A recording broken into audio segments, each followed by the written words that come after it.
Bahagia, Datuk-Datuk, Datin-Datin, distinguished guests, ladies and gentlemen. My name is Nur Latira Salith, economist from Hong Kong Research, and I'll be your host for today. A very good morning to everyone, and welcome to the 15th Bursa-HLIB Stratum Focus Series, with our topic today on food security, where are we now? According to the United Nations of World Food Program, the world currently is in the largest global food crisis situation since 1963. The COVID 19 pandemic, ongoing global conflicts, high fertilizer prices, and extreme weather conditions have led to soaring double digit growth in food prices and tight supply conditions, leaving millions in poor countries with no food on the table. In this series, we wish to highlight how the authority and agricultural and related producers play a role to upend the crisis, especially in the context of Malaysia. Before we delve deeper with today's discussion, I would like to remind our speakers to please abide by the time limit. And for our guests, should you have any questions, we would appreciate if they are reserved for the Q&A session after our speakers have presented. You may download the presentation slides from the QR code on the table. Alternatively, the QR code could also be found on the itinerary provided in the goodies bag. To kick off our event for today, please allow me to welcome Ms. Lee Jim Ling, Group Managing Director and CEO of Hong Kong Investment Bank, to give her opening remarks. Let's welcome Ms. Jim Ling. A very good morning to Ms. Stephanie, Executive Vice President, Investment Development, our co-host from Bursa Malaysia, our distinguished panel of speakers, Incha Shukri, Muhammad Nasir, Senior Principal Assistant Secretary, Policy and Strategic Planning Division, Ministry of Agriculture and Food Security of Malaysia, Ms. Nikhil Balaban, Director, Growth Advisory, Chemical Materials and Nutrition, Frost and Sullivan, Asia Pacific, Encik Abdul Razak Ayah, Head of Integrated Farming, FGV Holdings Berhad, Mr. Chew Eng Lok, Chief Financial Officer, Leong Hap International Berhad, Mr. Lee Chun Wai, Managing Director and Group CEO, Ancom Nilex Berhad. Valued clients, members of the media, ladies and gentlemen, welcome to our Bursa HLIB Stratum Focus series entitled Food Security and Where Are We Now? This is already our 15th partnership event with Bursa Malaysia in 8 years, marking our continuous commitment to provide our institutional clients with a two-way engagement platform with public listed companies, as well as highlighting latest insights with trends and issues that are impacting their businesses today. The post-COVID 19 global reopening has led to our tourism, F&B, and entertainment sectors opening up to the public again, igniting a sudden strain to the global food supply as existing supply chains and infrastructure struggle to cope with the immense demand. The dire situation has further been exacerbated by the Russia Ukraine war in February 2022, which disrupted global energy and commodity supply chains, sending prices of raw materials through the roof. Simultaneously, the extreme weather conditions globally are affecting crops, resulting in severe food scarcity in many countries. According to the United Nations World Food Programme, we are facing a global hunger crisis of unprecedented proportions. In just 2 years, the number of people facing or at risk of acute food insecurity increased from 135 million in 53 countries pre pandemic to 345 million in 79 countries in 2023. Malaysia similarly has not been spared. The global food crisis has led to the shortage of certain foodstuff in our country, ranging from poultry, eggs, vegetables, and even seafood, putting a bigger strain on our food suppliers, leading prices to skyrocket. Although the situation has somewhat abated recently, prices remain on the higher side, posing greater risk of food insecurity, especially among our low income households. Moreover, The WMO has recently issued a warning signal of a 90% probability of El Nino happening in the second half of the year. With the potential return of this extreme weather phenomenon, we can expect an increase in heat wave, drought, and flood occurrences throughout the country. Ladies and gentlemen, the challenges we face are complex, but they are not insurmountable. By coming together, pooling our knowledge, resources, and innovative ideas and committing them to strategic plans and next steps, we can slowly but surely do our part in addressing the food shortage issue and combating global warming. We have seen remarkable progress in the field of agriculture, technology, and sustainable practice, but there is still much work to be done. In this event, we will have the privilege of hearing from policymakers, experts, and thought leaders who each play a significant role in our country's fight to ensure food security. Their insights, experiences, and innovative approaches will inspire us and provide us with a roadmap for future action. Beyond inspiring speeches, this event also aims to foster collaboration and generate tangible solutions between relevant organizations through networking opportunities. It is our hope that this event will equip all of us with good knowledge of national and international policies, help us address the current state of food security in Malaysia and the region, and generate investment opportunities in the agriculture space and beyond. And without further ado, I will pass the floor to the MC to kickstart our event. Thank you. Thank you, Ms. Jumeng, for the warm opening. Our first speaker for the morning is Encik Shukri Muhammad Nasir, Senior Principal Assistant Secretary to the Policy and Strategic Planning Division from the Ministry of Agriculture and Food Security. Encik Shukri joined the public service in 2004 and has since been working in various central agencies, ministries, and departments. Starting 2022, he joined the Ministry of Agriculture and Food Security of Malaysia, and he is responsible to lead the macro policy section within the Policy and Strategic Planning Division. His job scope includes policy formulation as the focal point in the Rancangan Malaysia ke-12 and various high-level coordination between the ministry and other departments related to the National Agro-Food Policy. Today, Encik Shukri will be talking about the National Agro-Food Policy 2.0. Please welcome Encik Shukri. Honorable top management of Hong Leong Investment Bank, Bursa Malaysia, and my friend, guest speakers for today, distinguished participant of Bursa-HLIB Stratum Focus Series 15, ladies and gentlemen.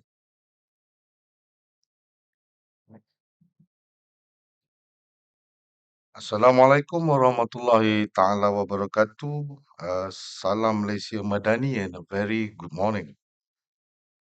It is both a great honor and profound joy to stand before you today on this auspicious occasion on behalf of the Ministry of Agriculture and Food Security to deliver a keynote speech entitled National Agri-Food Policy 2021-2030, or we call it as DAN 2.0 or DAN 2.0. Allow me to begin by expressing my sincere appreciation to the organizer for inviting me to this event. I'm encouraged to see key stakeholders present ideas and thoughts on the key role of agro-food sector and food security. In our unwavering commitment to build a resilient food system, we recognize the significance of strategic intervention that can withstand any circumstances. So our current endeavor in this regard align with the National Agri-Food Policy DAN 2.0, serving as a comprehensive action plan on food security. This policy takes into account the sustainable development of economic, social, and environmental factors within the agro-food sector, So, bolstering food availability and reinforcing our competitive edge. Today, as we gather here, I stand before you to shed light on a matter of utmost importance, the National Agri-Food Policy and its current progress. This policy holds the potential to shape the future of our nation, and it is vital that we understand its significance. So, throughout the history of our great country, the agriculture and agro-food sector have experienced transformative phases, aligning with our national interests at each stage. So, from the pre-independence era to the Malaysian Economic Plan, from the first national agriculture policy to the effort to address the aftermath of the Asian financial crisis, we have witnessed a steady evolution. Okay, so next slide. So this is our framework for National Agro-Food Policy 2.0. As you can see, in this framework, the whole picture or the whole idea about DAN 2.0 is about how to modernize our agro-food sector. So, in this country, based on the terminology used by Ministry of Economy or previously EPU, we must be able to differentiate between two terminology. Number one is agriculture. Another one is agro food. Okay. When we say agriculture, agriculture comprises of agro food within the purview of Kementerian Pertanian and Food Security. And then we have our partner in Kementerian Peladangan dan Komoditi. We deal with the kelapa sawit, getah, and another one is forestry, perhutanan. So the terminology pertanian, agriculture within the context of Malaysian economic sector covers these three portions: agro-food, agriculture, that is under the purview of MPIC, and the other one is perhutanan, forestry. Okay. So in the year 2021 up to 2030, the ministry is planning how we can modernize our sector so that we can boost production and also down to the whole value change from production up to the we call the marketing, how we want to market our agro food product. Okay. So this new policy, known as DAN 2.0, centers around two vital aspects. Firstly, it focuses on food security, emphasizing the fundamental right of every individual to have access to sufficient and nutritious food at all times. That is number one. So this commitment to ensuring that no one goes hungry reflect our unwavering dedication to the welfare of our citizens. Secondly, this DAN 2.0 recognizes the significant role played by the agro-foods sector in our country economic growth. Okay, so it aims to boost the sector's contribution to our GDP while elevating the income level of our food producers. So, by uplifting their livelihoods, we affirm our commitment to create a society where everyone can thrive. So, the DAN 2.0 framework, which I present to you today, stands as a comprehensive roadmap.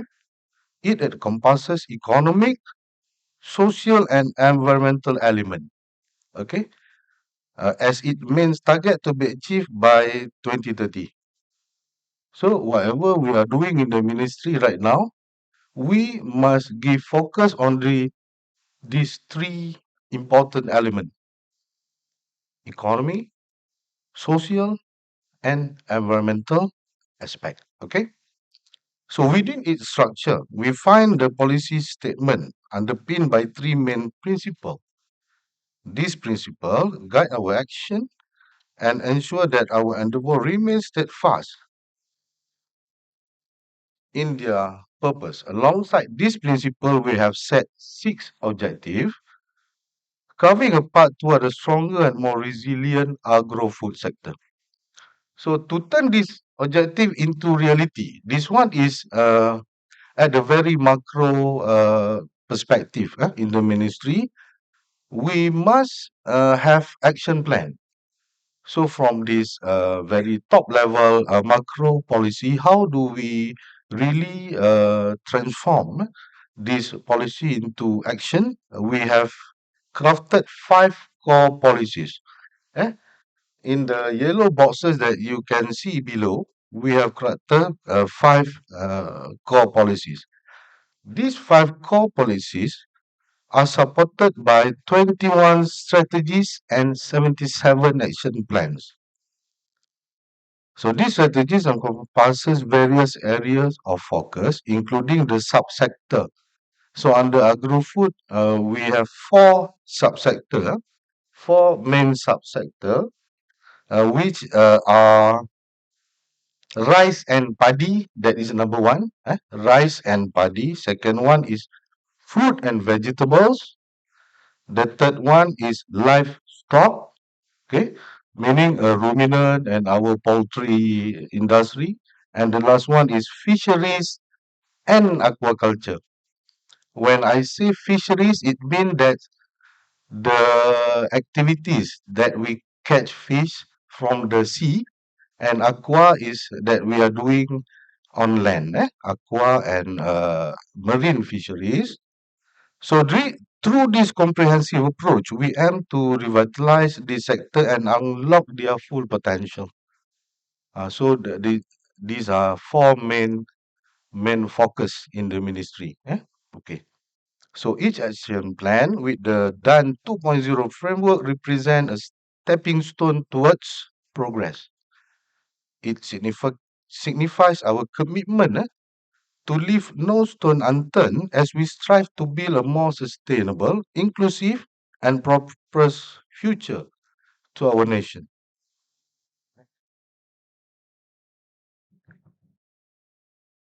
So, this slide is about 2030 agenda for sustainable development that adopted by all UN member states. Okay.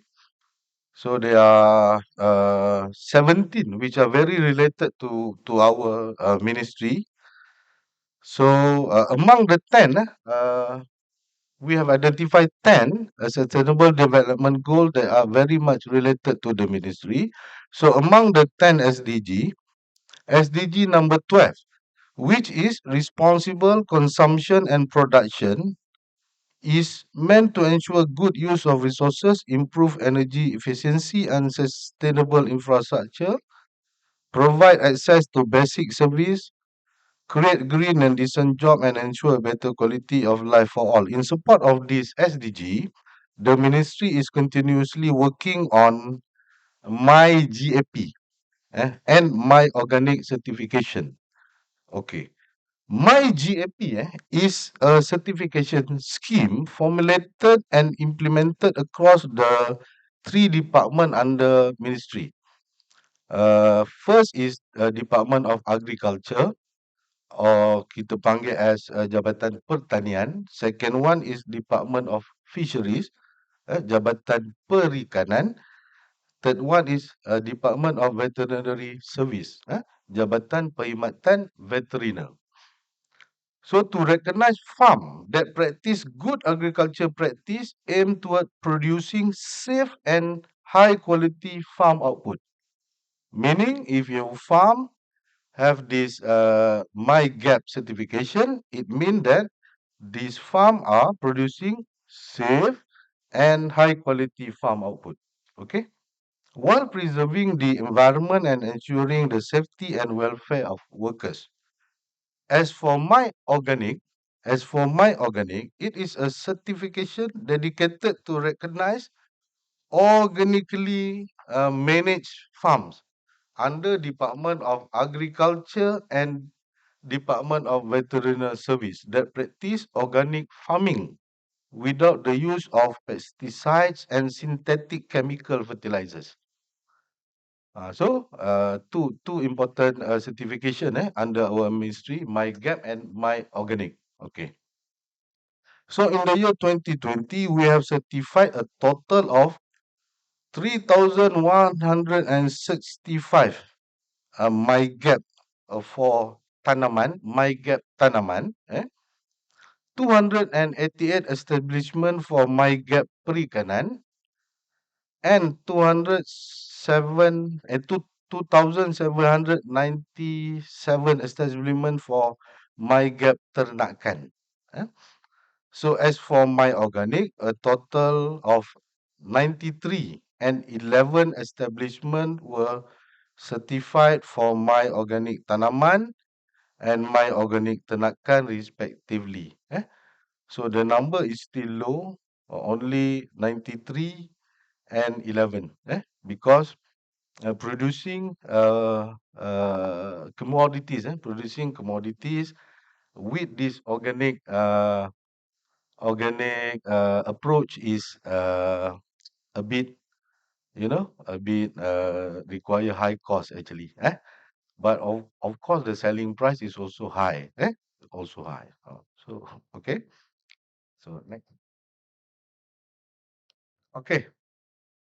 So this is the progress of the our DAN 2.0.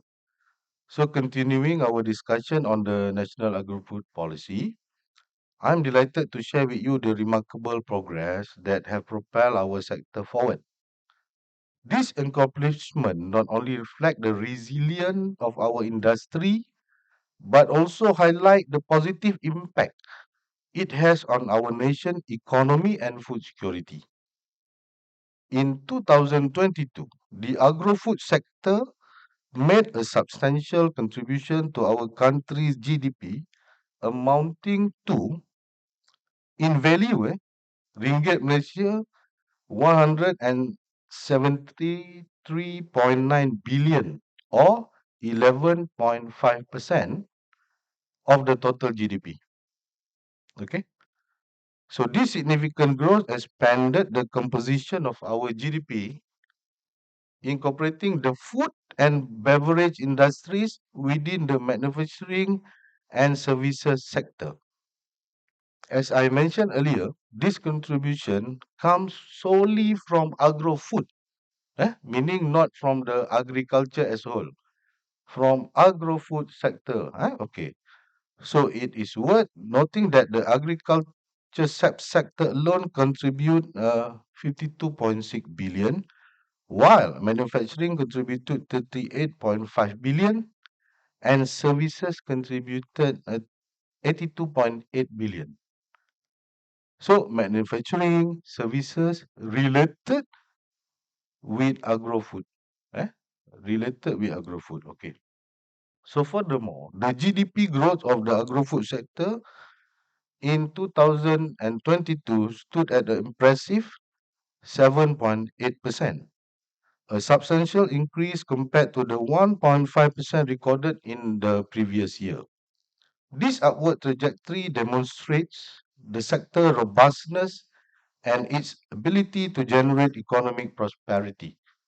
Overall, the value of the agri-food sector GDPs in 2022 reached an encouraging 173.9 billion, surpassing the previous year's figures of 161.2 billion.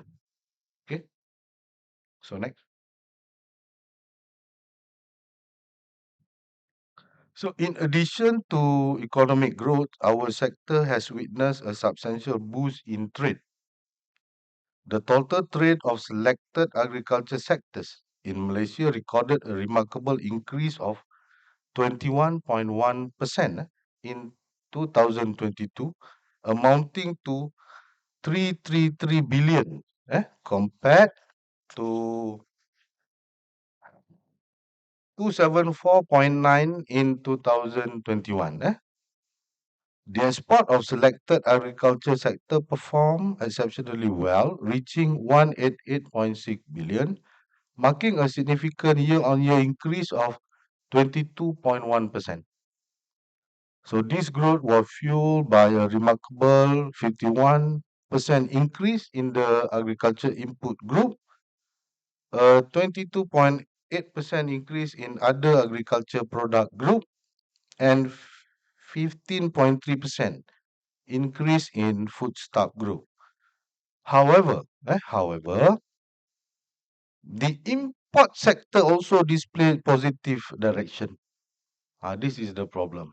However, the import sector also displayed positive trend. So with an annual growth of 19.9% in 2022, reaching 144 billion compared to 120 billion in 2021. This import growth was supported by a remarkable 45.9% increase in the agriculture input, eh, and 18.8% increase in the foodstuff group, and 16.7% increase in other agriculture product group.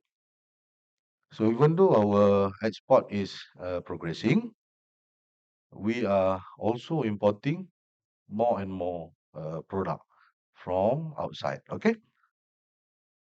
So, however, this progress is not merely statistic, but indicators of the strength and potential of our agro-food sector. They reaffirm our commitment to foster economic, social, and environmental development as outlined in our DAN 2.0. So next. Okay, looking ahead, DAN 2.0 envision a future where the agro-food sector experiences increased productivity through the utilization of technology and mechanization in agriculture activities. This is our focus, how we can use technology, automation, and mechanization, okay, to boost our agro-food sector, okay. So by harnessing this advancement, we aim to maintain a SSR, self-sufficiency ratio. In Bahasa, we call it a kadar sara diri. To make it easy, it is how our country can self-produce. Meaning, we, with our own capability and capacity, this is our capacity to produce ourselves. Produce, we are producing, so we aim to maintain a SSR specifically for our staple food, specifically specifically rice and padi lah, of course, kan. We don't eat padi, padi rice, at a stable level of 75% by 2025. Now we are already in the year 2023. Another 2.5 years to achieve this target. Furthermore, we are committed to enhance the sustainability of protein sources such as beef, poultry, fish, and eggs, aiming to achieve SSR level of 50%, 120%, 95%, as you can see, 114% respectively by 2025. As I mentioned earlier, our policy or our DASA covers the year from 2021 up to 2030. This is a long-term plan which covers 10 years. But we are tracking and we monitor the progress yearly. But this is the near target for 2025. Okay. So recognizing the importance of nutritional sources, our policy also seek to increase the SSR for vegetable to 70%, fruit to 80% by 2025. This advancement in achieving higher SSI rate for staple food, protein, and nutrition sources will significantly strengthen our national food security and ensure the fulfillment of domestic needs. So, if we ask, where are we now? So here is the ranking for our country. This is based on GFSI. Okay, GFSI is Global Food Security Index for 2022. You can see from the slide. According to the GFSI 2022, Malaysia achieved a moderate performance with a score of 69.9, experiencing a decrease of 1.6 points compared to the previous year. So in terms of ranking, Malaysia dropped 7 positions, securing the 41st spot. It is essential to note that only one category shows improvement, which is sustainability and adaptation, with a slight increase of zero point 0.1. However, the remaining three categories, namely affordability, availability, and quality and safety, witness a decline. So, taking a closer look at the specific categories, affordability remain at a very good level, 87, quality 74.7. However, availability category is at a moderate level with a score of 59.9. Where sustainability adaptation lag behind at a weak level with a score of 53.7. Several factors contributed to the declining in performance within the affordability, availability, and quality categories. Weaknesses and low score were observed in various aspects, including inequality adjusted income index. Second one is agriculture research and development, then supply chain infrastructure, food security and access to policy commitment. This means that the ministry need to work harder to improve our ranking, because this is one of the question that normally being asked in the in our Dewan Rakyat, or the position of the country. Okay. So in response to these challenges, the ministry has taken proactive steps to strengthen Malaysia's position in GFSI. First one is developing specific action plan through DAN 2.0, and we have another action plan. It is the Food Security Action Plan. Okay. Another one is to coordinate cross-agency data sharing. Third one, engaging in collaborative session. So we need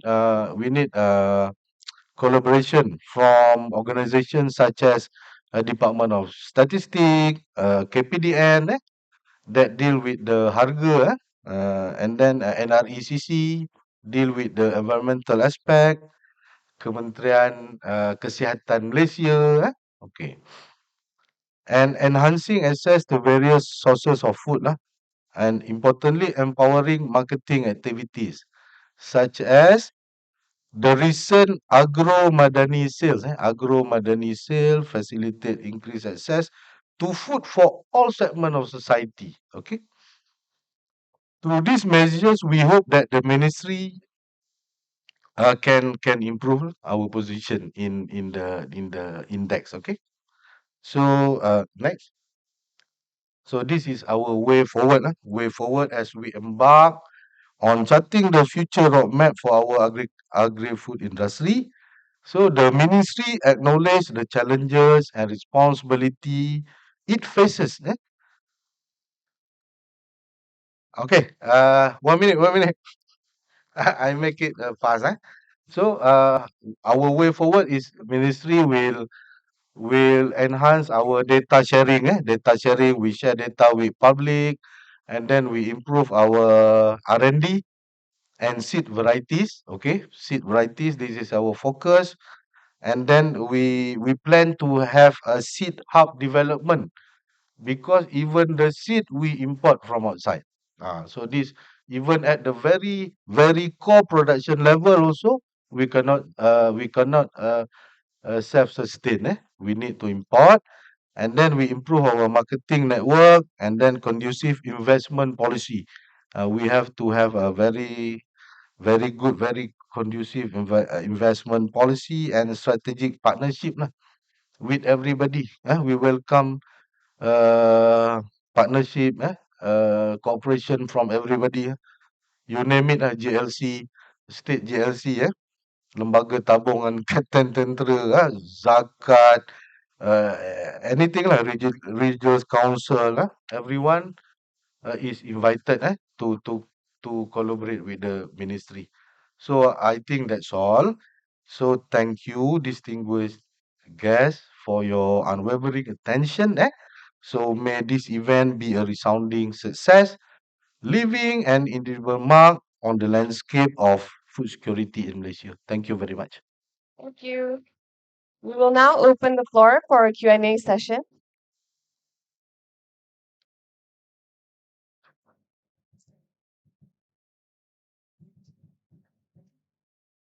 Q&A. Yeah. Okay, please. One. Thank you, Shashukri, for the presentation. I just want to ask a quick question on the self-sufficiency. So we know that self-sufficiency is not a new thing. It has been in the first national agro policy as well. So how crucial or how centric you think it is, considering how hard it is for us to achieve it? Because we need to balance between the trade as well, like the imports. And do you think there are other goals than self-sufficiency that is worth pursuing in the name of food security? Thank you. Okay, currently we have to admit that we are facing the problem of a price hike from the agriculture input. Price hike means the price of seeds and then fertilizers, mm, animal feed, also the vitamin, the mineral, the medication that we import from outside is increasing. So to handle this situation or to tackle this situation, ministry has planned to have our own green corn industry. So at least we have the capability to produce our own grain corn, for the poultry lah, especially. That is one action that have been identified.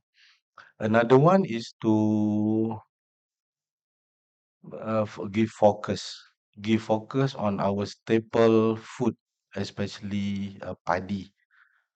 So we plan to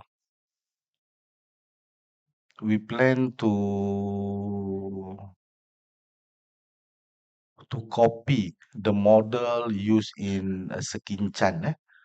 In Sekinchan, they are producing 10 metric ton of paddy per hectare.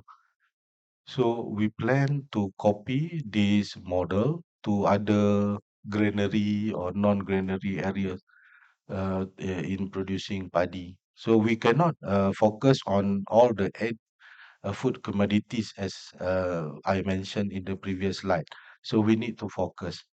So first focus is we try to reduce the price of input especially. That's why we are going to develop our own green corn industry. Another one is give focus on paddy and rice.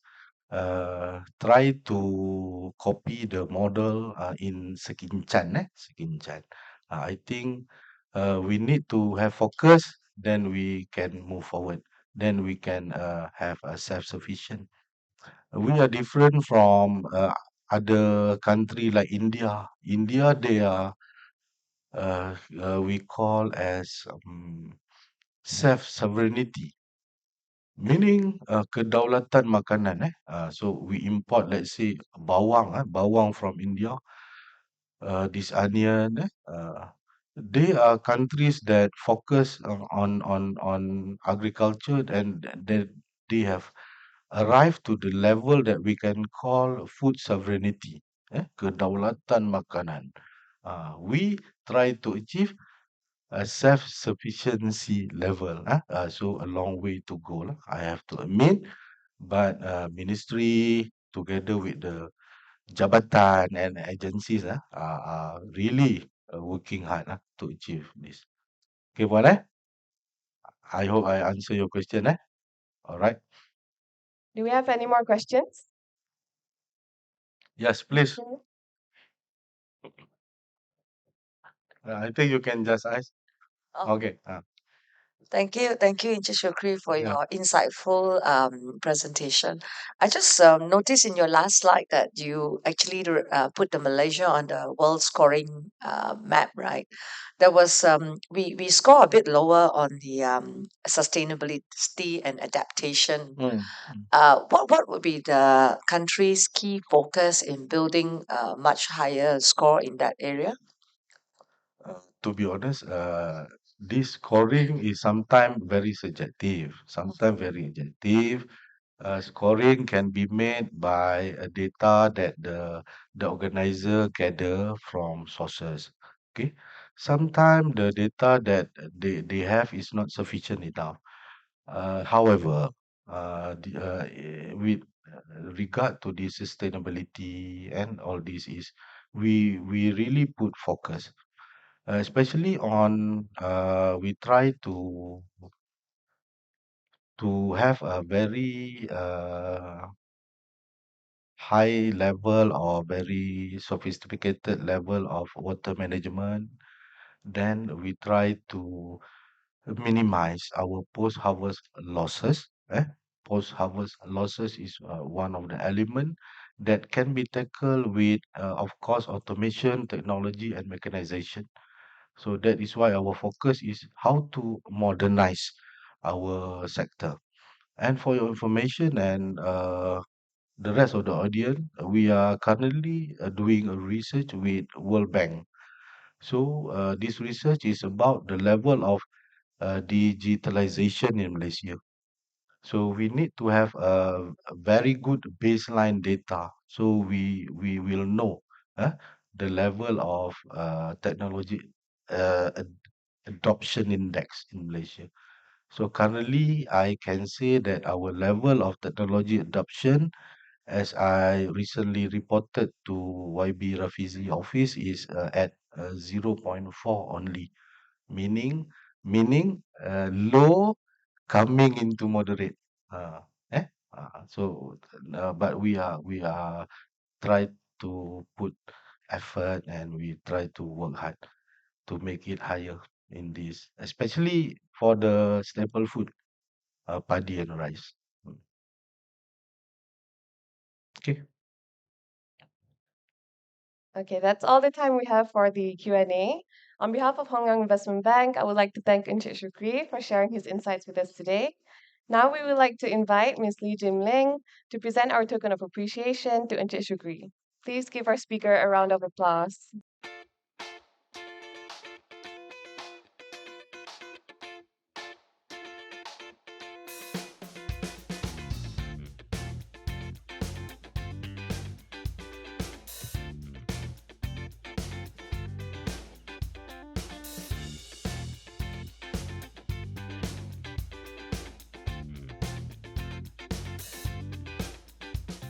Our next speaker is Mr. Nikhil Vallabhai, Director, Growth Advisory on Chemicals, Materials, and Nutrition at Frost & Sullivan.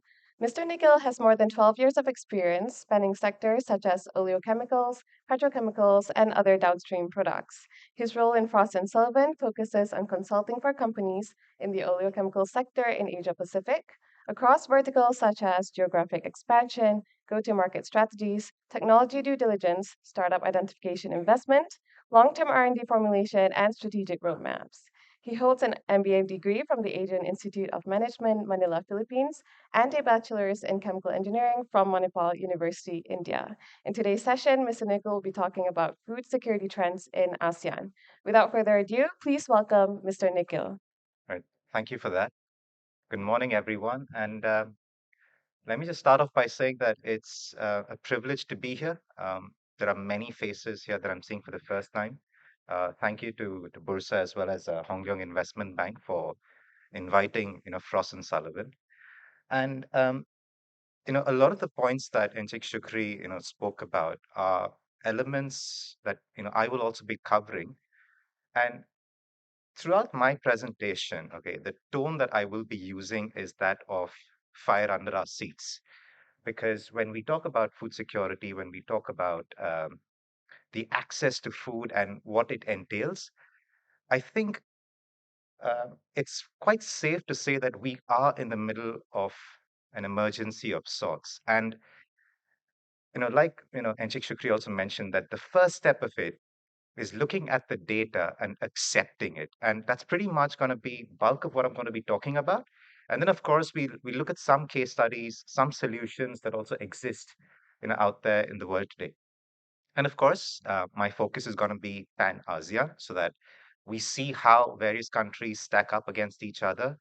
Some of your arch nemesis, does always do better than Malaysia. But again, let's start accepting that fact as well.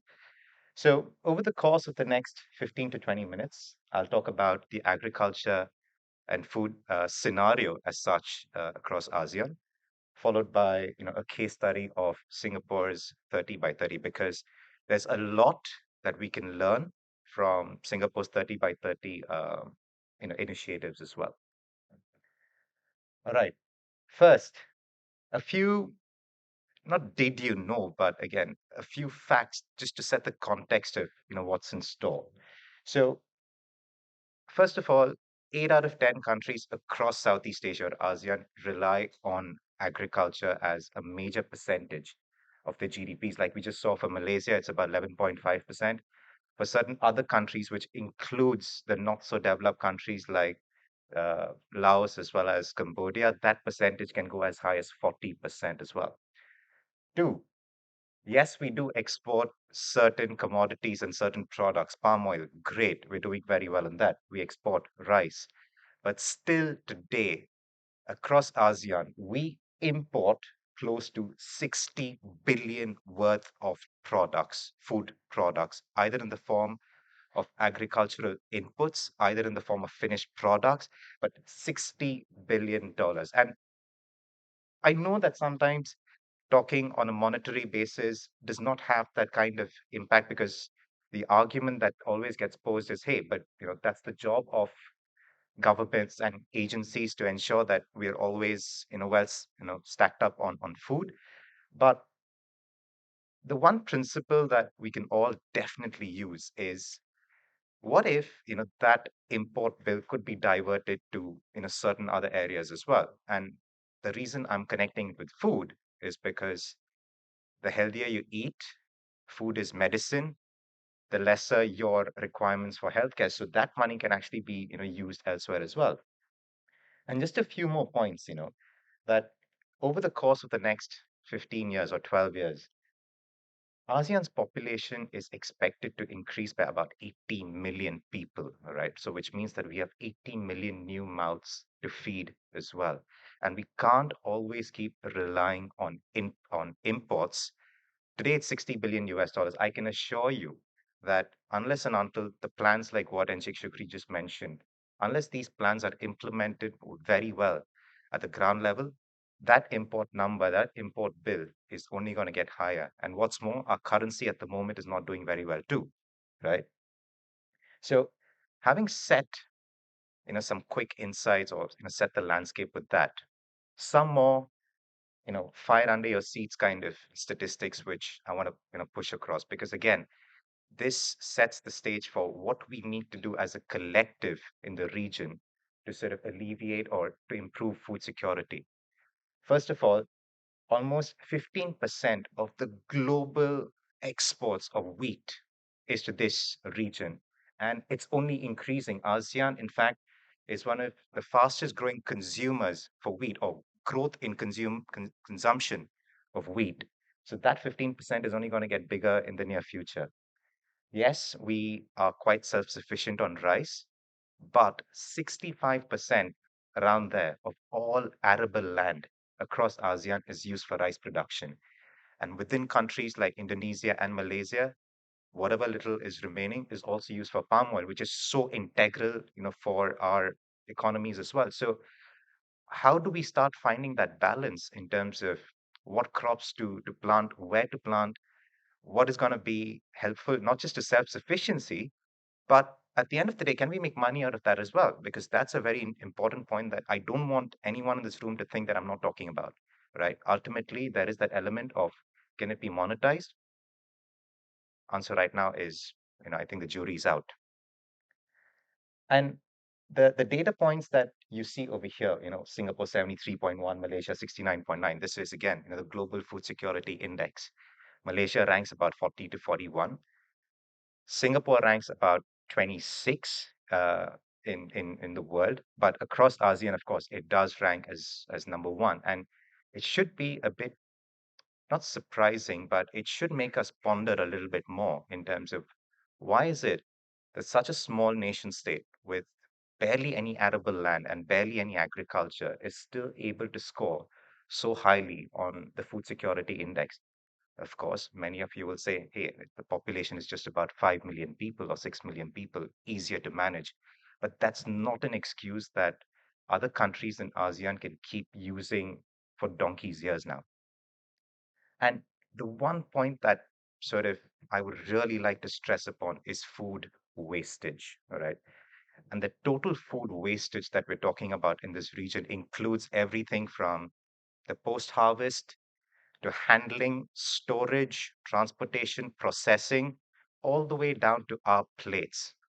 And within that 17 to 18% that is the total food wastage across ASEAN, almost 80 to 90% of it comes from two sources. One is during the supply chain, which is the storage, handling, and transportation. And the second one is the food that you and I waste on our plates. All right, these two contribute for bulk of the food wastage that we see in the region today. I don't want to call Indonesia an outlier as such, but yes, it does, and it's beyond what is the ASEAN average. And the lesser said about the Philippines, the better. I've studied in the Philippines. I know what a challenge it is in terms of supply chain and transportation of food products within the Philippines. But again, these are statistics which is going to harm ASEAN in the long run. So the easiest thing that we can start with is by reducing the food wastage that we have on our plates at least, because the investments, this is not investment, this is free. The investments required for food storage, handling, etc., are quite significant. So, and it's not always that governments are going to pump in money. There will be private-public partnerships, but let's start with what we can at least. Like I said, my tone is going to be a sort of fire under the seats kind of emphasis, but yeah. Some of the other challenges, yes, these are well known, but again, it's just good to reiterate what's happening across ASEAN. So climate change, it's omnipotent, right? And we have to live with it, and we need to find solutions within the framework in order to get the better of it, or at least ensure that we are not sacrificing the future of the citizens of the region as well as the future generations in terms of the food availability and other things for them. Um, El Nino or La Nina, it's just a cycle that's occurring on a very regular basis now. So again, it's highly important that we use the help of technology to sort of counter some parts of this at least. And again, technology is probably the second most abused word today after strategy. All right. Uh, so what does technology actually mean here? Because there are so many thousands of technologies that are available. And the bigger question is, who is going to implement those technologies? Who is going to fund the technology? And ultimately, is the end user, the farmer, seeing value in that technology as well? So, big questions, no simple answers. So, some more Again, I'm sorry if I'm presenting a lot of challenges, but yes, it's the need of the hour, right? We spoke about a level of food security. What does that imply for us in the region? Some of these graphs don't make for good reading, all right? This is a graph which talks about the prevalence of overweight or undernourished or thin children between the age of 15 to 19 across the region. The 29.8% that we're seeing for Malaysia, being overweight. I know many will argue that it's due to lack of physical exercise, but it's also because of the high quantities of processed food that we eat in Malaysia. And okay, it's not just Malaysia, but across, the region as well. Uh, other countries like Brunei are not very far away, but that is because of the high quantum of processed food. And that's where certifications like organic crops or the access to organic produce makes a world of a difference. Just eat healthy or eat cleaner. Again, very easy words to say given the lives that we lead, but it is the children that we're seeing growing up in front of us that have these kind of statistics, all right? So doesn't make for great reading. And what's more, when we talk about malnourishment, and this goes beyond children, all right? This is just the general population. Close to 1 million people in Malaysia are either malnourished or undernourished. 6.5 in Thailand. That's almost at 10% of the total population in Thailand. In Indonesia, 24.1 million people. That's again 10% of the total population that is either undernourished or malnourished. So if this is not a regional emergency or a crisis, then I'm not too sure what is then, right? So giving access to every individual in the region to not just food, but clean food or healthy food is not just the prerogative of governments, it's the prerogative of each and every one of us. And how can we contribute in order to get that out there? So, some solutions, yes, we can propose. Again, the big question always will remain in terms of who is going to be the one funding it, who's going to be the one implementing it. And that's where we think that financial institutions, be it public sector or private sector, play a very critical role. Some very simplistic solutions that we can talk about at a very top level include, better access to just simple machinery, right? And this is where you can also make an argument of um, certain traditional ways of farming, which could be categorized as organic, versus giving access to machinery. What is the to what level do farmers actually accept uh, usage of machinery? Because according to them, that's an investment, need not be technically.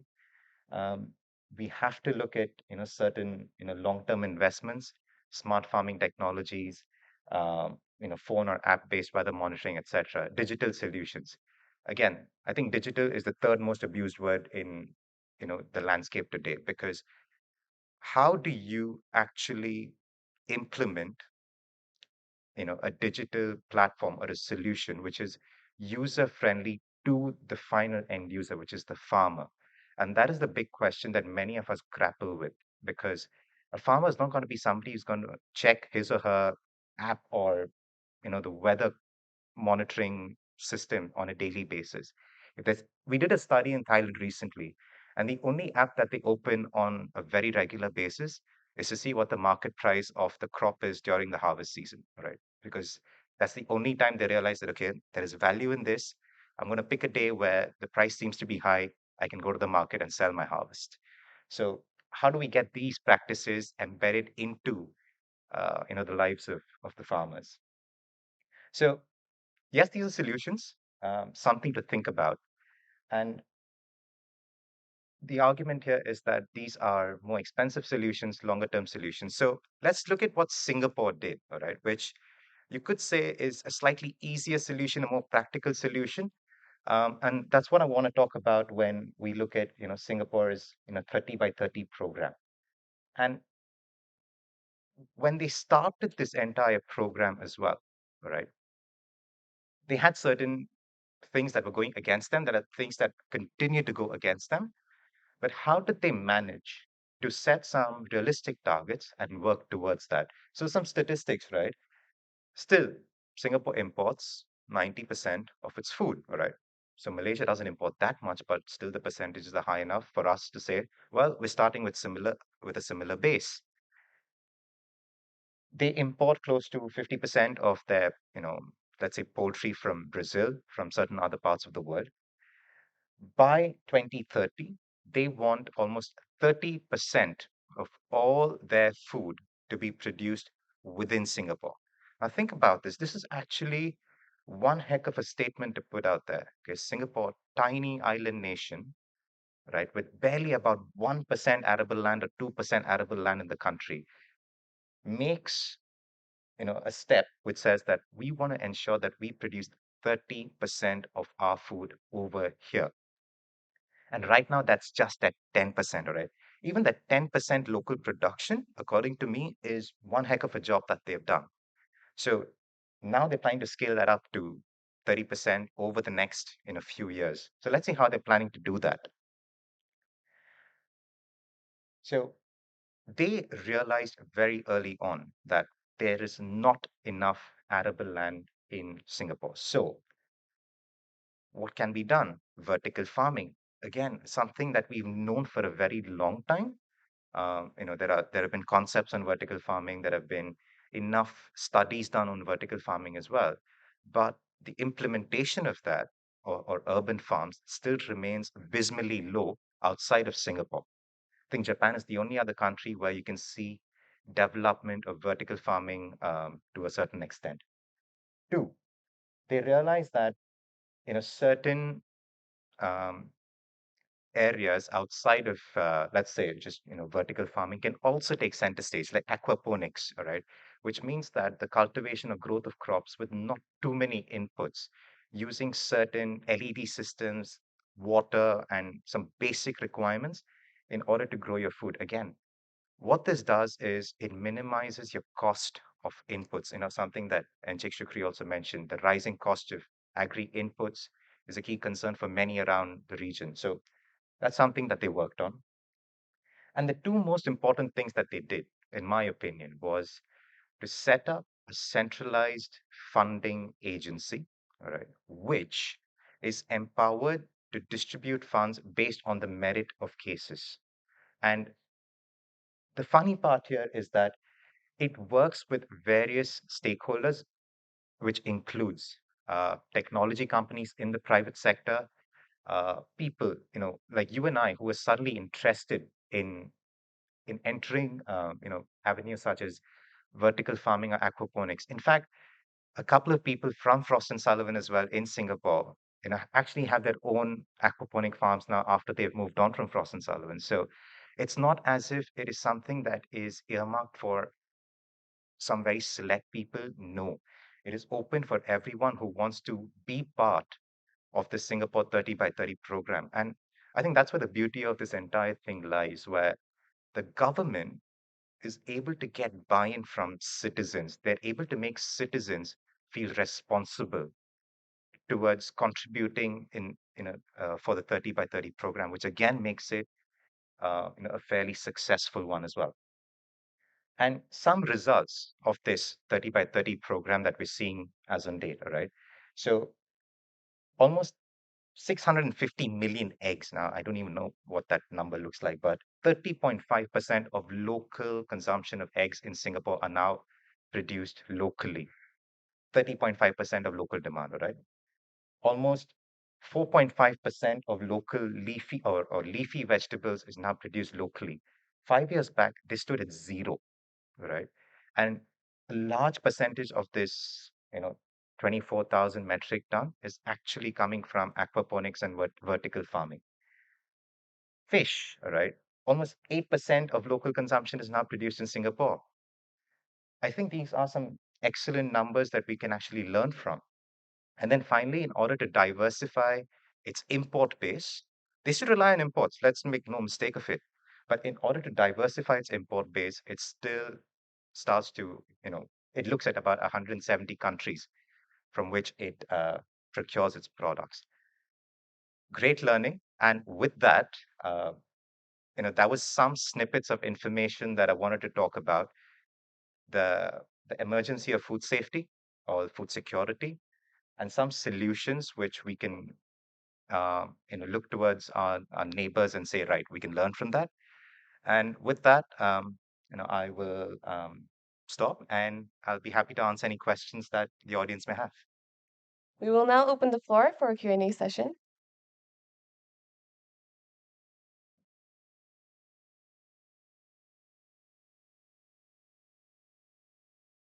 Um, if there are no questions, on behalf of Hong Leong Investment Bank, I would like to thank.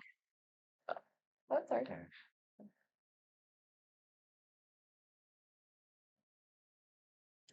Thank you so much for a very interesting data.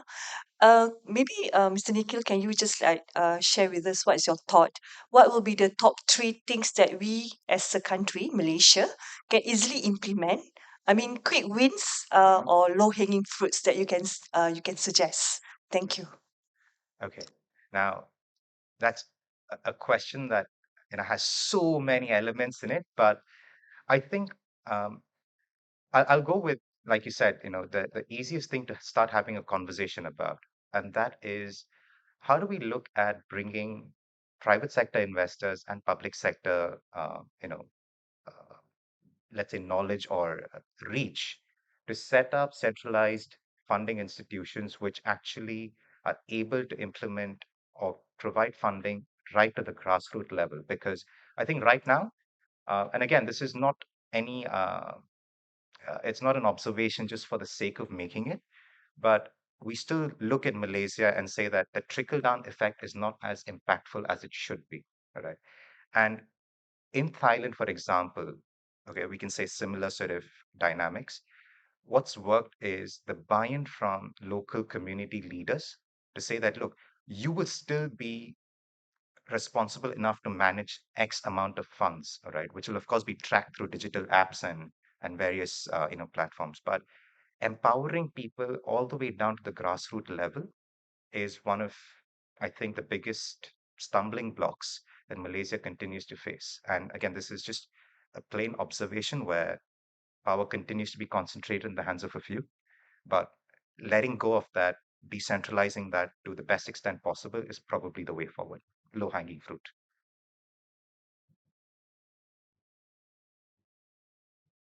Are there any more questions? If there are no more questions, on behalf of Hong Leong Investment Bank, I would like to thank Mr. Nikhil for sharing his insights with us today. Now we would like to invite Ms. Stephanie, Senior Vice President of Bursa.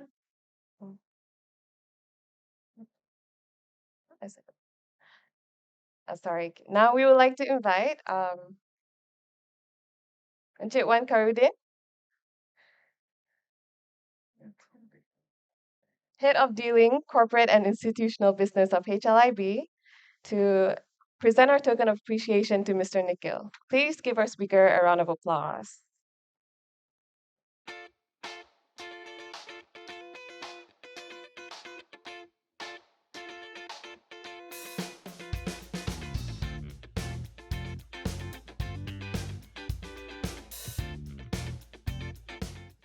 Our next speaker is Encik Abdul Razak Ayer, Head of Integrated Farming from FGB Holdings. Encik Abdul Razak has more than 27 years of experience, primarily in strategic and business planning, plantation and estate operations, biotech, precision agriculture, biosecurity, plantation land development, as well as occupational health and safety. He was made Senior Manager, Agriculture of the East Coast Economic Region Development Council from 2008 to 2014, before joining the Malaysian Agricultural Research and Development Institute as a permanent member of the Board of Governors until 2016. He later served as the Vice President in NASA World Holdings in 2014, overseeing the Agro and Bio Division. Prior to joining FGB, he was also the adjunct lecturer at University Technology Mara in 2019. Today, Encik Abdul Razak will be talking on the topic of championing the implementation of the National Agro-Food Policy 2021 to 2030, national food security, and beyond. Please welcome Encik Abdul Razak.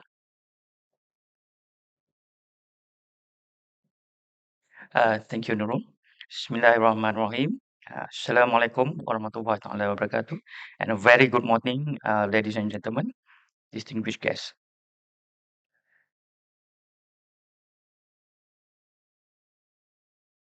It is my great pleasure and honor to be representing FGV in this very significant Bursa-HLIB Stratum focus with an interesting topic that is being seriously deliberated today with regards to the most pressing global challenges of our time in ensuring that every person on this planet has access to safe, nutritious, and affordable food. I would like to express my deepest gratitude to Hong Leong Investment Bank for inviting FGV to share our experience and our thoughts towards addressing the challenges in the food security agenda.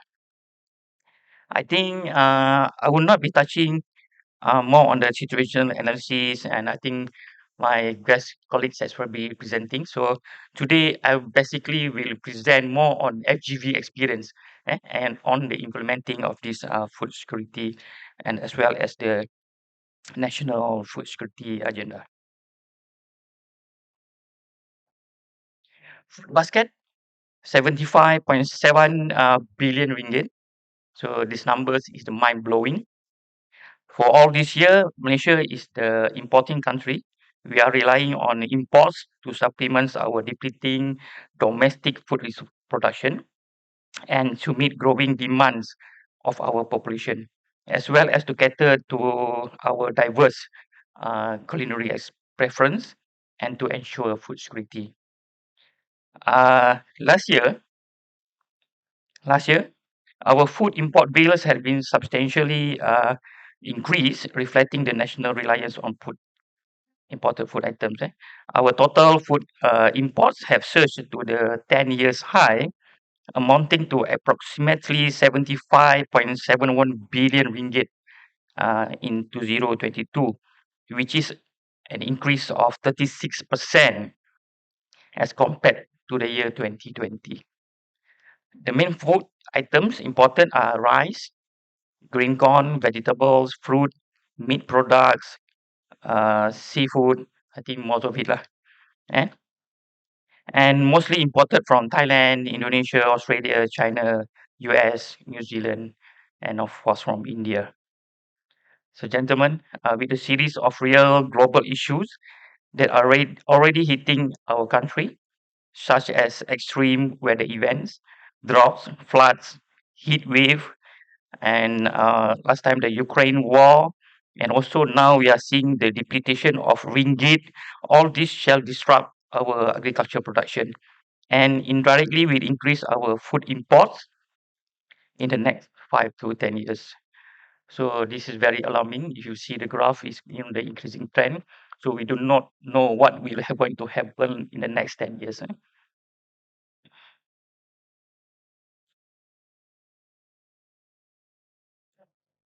Sorry for the busy slides, ladies and gentlemen. Almost all of our food indicative measures, I think all these measure, all these indicative, SSL, are being presented by our earlier distinguished presenter. So all of them shows the double-digit deficits, from trade balance percentage to the numbers of food items that are still far from the SSL level, and also the double-digit increase in the per capita food consumption. If you can see the per capita for milk, it already increased, not because of there are shortage of uh, production of dairy, but there is an increase of the lifestyle. Okay. And as a GLC, this food and agribusiness, as a GSC, we as a food and agribusiness player, we already play some substantial obligation in spearheading the national food security agenda. This in turn indirectly supports the growth of our consumer-based product and also to build our food economy strategy.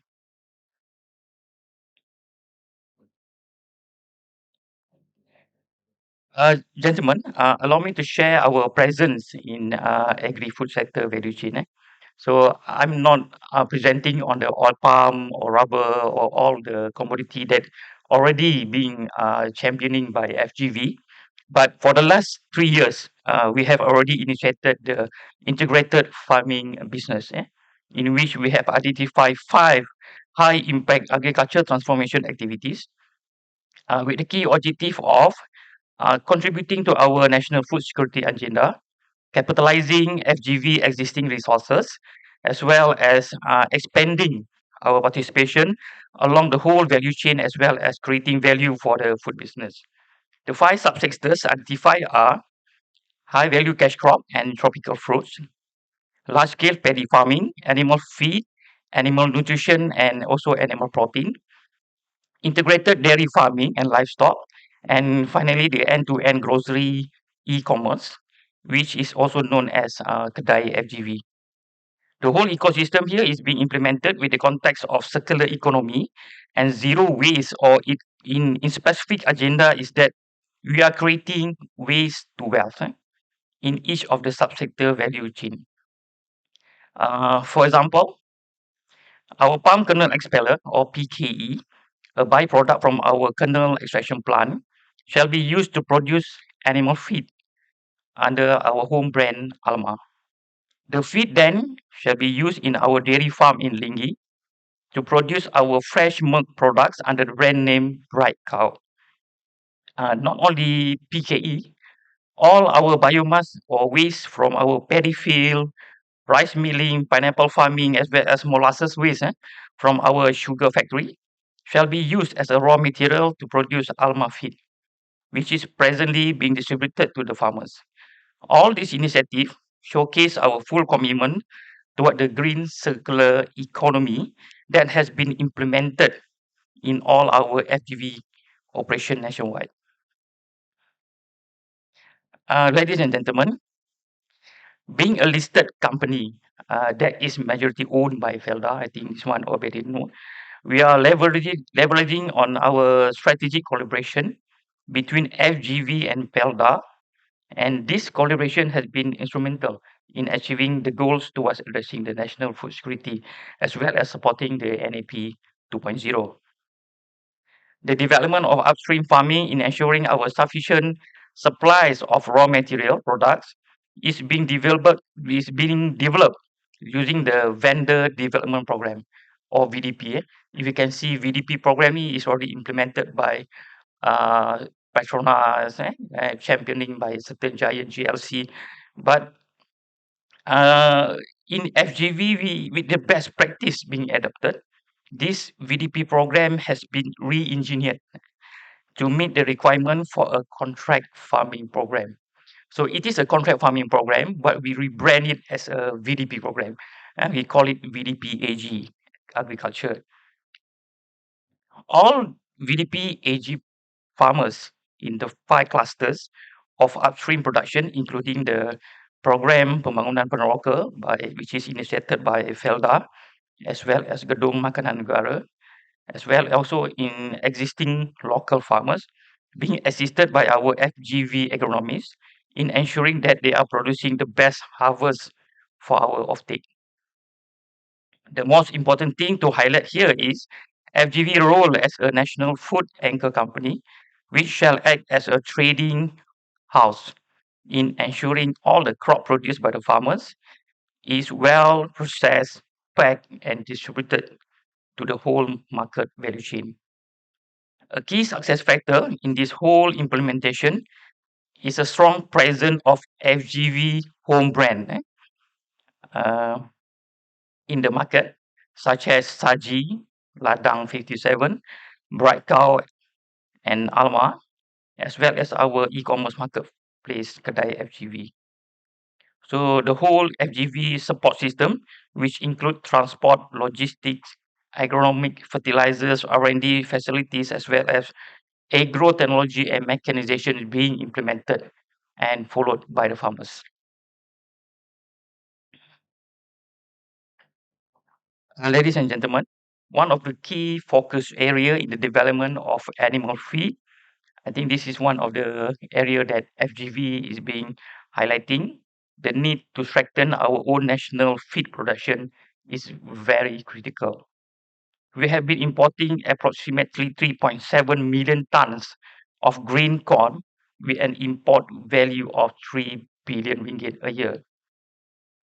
And surprisingly, we import 100% of our grain corn to feed our livestock and poultry. As we could see, the grain corn price has been increased by 88% for the last 5 years, which has been presently hitting 1,500 ringgit per ton as against 800 ringgit way back in 2017.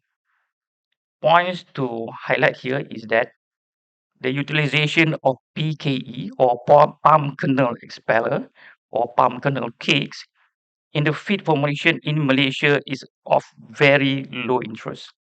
Most of our PKE is being exported abroad, and subconsciously we are importing feed. While actually in real case, we could use this PKE as one of the ingredient to replace either corn or soybean that we are importing. Gentlemen, the potential of this animal feed business is huge. The global market for feed additive alone is already reaching 37.8 billion US dollar in the year 2019 and is projected to grow at 4% CAGR in the next 10 years. Moving on, with the critical needs of local grain corn productions, we at FGV has already initiated our grain corn blueprint by allocating approximately 3,700 hectares of land in Chupeng Perlis to be planted with corn. The farm is targeted to contribute 6% of the overall Ministry of Agriculture target to reduce grain corn imported dependencies by 30% by 2030. We also plan to develop the grain corn seeds garden in Chuping. So this is very critical because we can plant the corn, but we need the good seeds, which is suited to our local climate. So this is what we're going to do in Chuping and to showcase this project as a center of excellence of grain corn production in Malaysia. With the implementation of our animal feed initiative, FGV is now ranked of the list of top 12 animal feed players in Malaysia.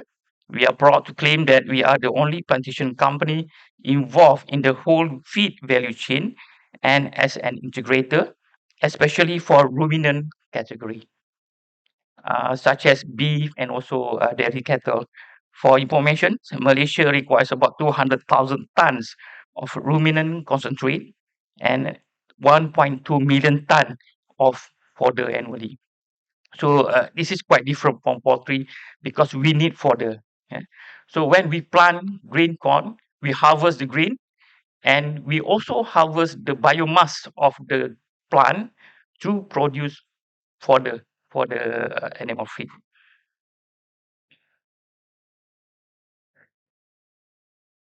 Uh, as indicated earlier, the whole FGV's food production ecosystem is being connected functionally.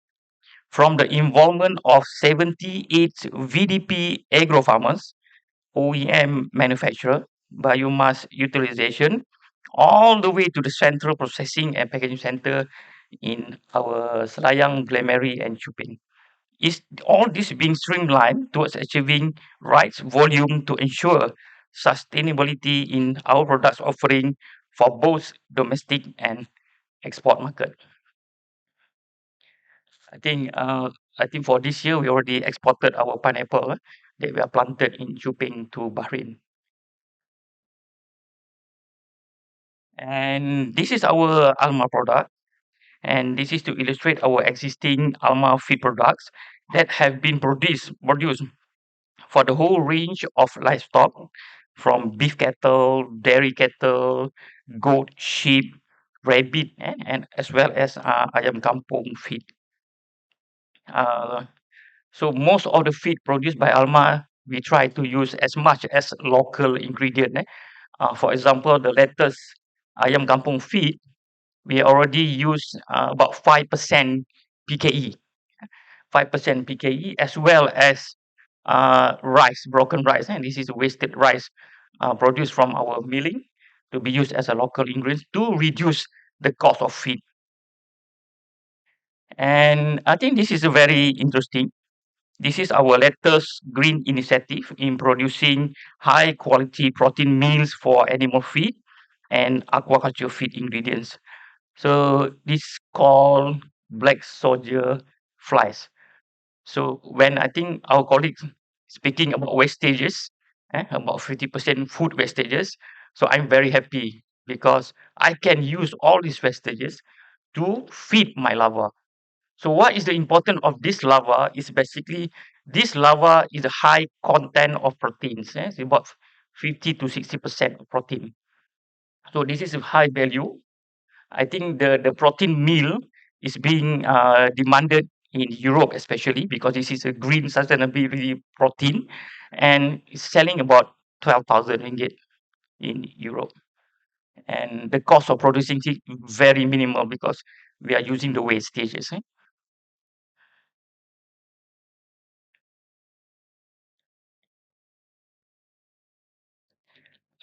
Gentlemen, this is what we have at our end in mind. The disruptive agriculture technology enable for all our operation within the FGV integrated farming activities. You see that the advances in digital and also analytical technology have offered us a way of optimizing our horizontal agriculture supply chain landscape. We are now capturing more data than what we could do in the past. So in principle, we have everything now within a click of a button, from the soil pH, temperature, humidity, and as well as the wind speed from our farm. All this captured using the ground sensor installed within our farm and transferred to our cloud-based system, which is also accessible in either our operation or our management level. So this is very interesting. Kita install our weather station, but some of these other challenges juga lah. For example, our weather station we install in our farm, paddy farming in Skinchan, but 1 month later, the weather station is gone. Because I think because this is very interesting technology, it's powered by solar, but I think we need to increase the security of our sensors. For farm mentoring, gentlemen, we have our multispectral data captured from our DJI Phantom 4 drones. So, you're also using our DJI Phantom 4 that's installed with the hyperspectral sensors that can actually detect the nutrient deficiencies, the pest outbreak, and we can precisely spray within the area that only affected. So kita don't need to spray the whole field to control the pest or disease from spread out.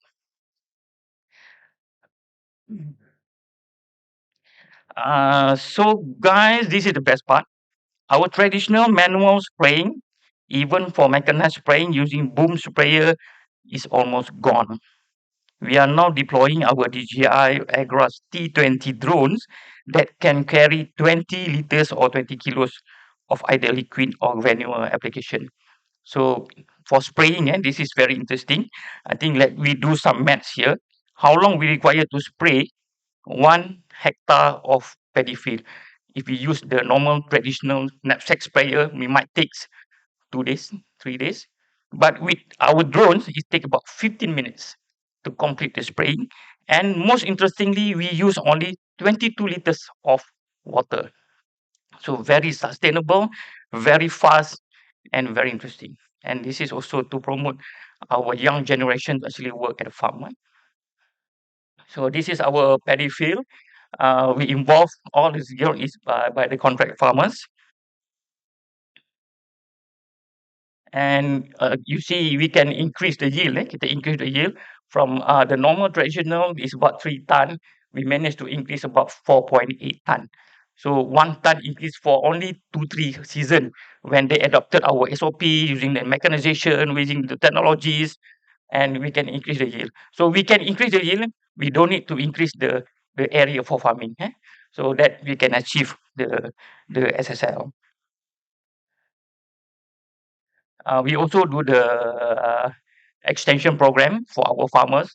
This is to actually to educate them in terms of adopting the SOP and also the quality control for our farm. This is our rice, born in Malaysia, for Malaysian. We are the first GLC that planted fragrant rice in our farming. We are not planting normal rice. This is fragrant rice. Give me 1 minute. Okay, let me go fast. I think this is the bright cow.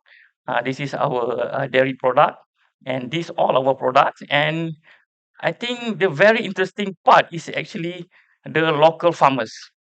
These are all our farmers.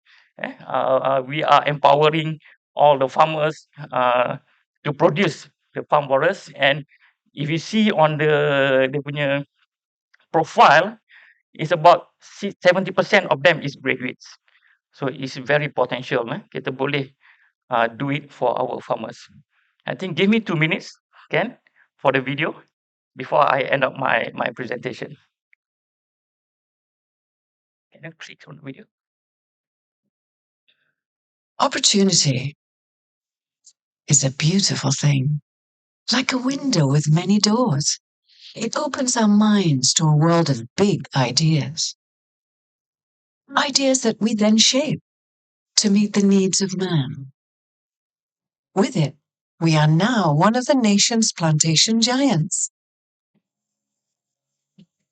With it, we're now seeding sustainable industries and economies in over 10 countries across Asia, the Middle East, Europe, and North America. Equipped with 60 years of experience and expertise in palm oil. A leader in refined sugar production.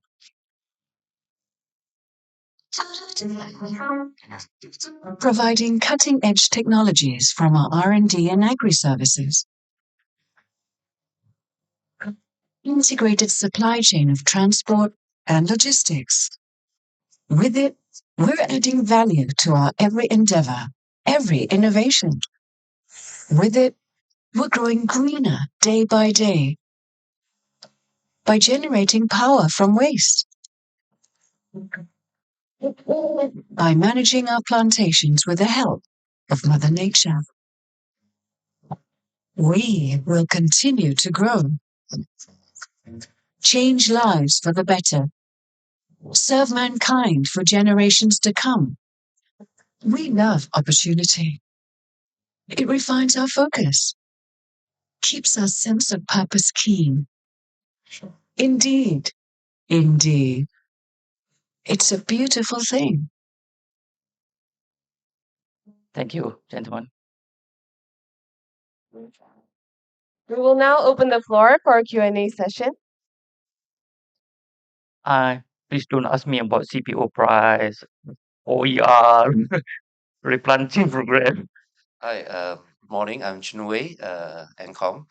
It's interesting to see the drone that you can carry 20 liters. So for paddy, generally for low height crops, is easy to manage. Yes. For palm oil related estate, I mean, is it possible to use drone to use technology to shorten the time of harvest or to the level? Is it possible? For harvesting is not yet, but for spraying is yes.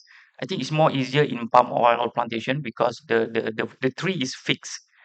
We can have a GPS coordinated locations so that we can actually monitor the palms in historical data. But for spraying, yes, but not for harvestings. Not yet for harvestings. Okay, thank you, thank you. Probably the robots and also laser technology can be used for harvesting.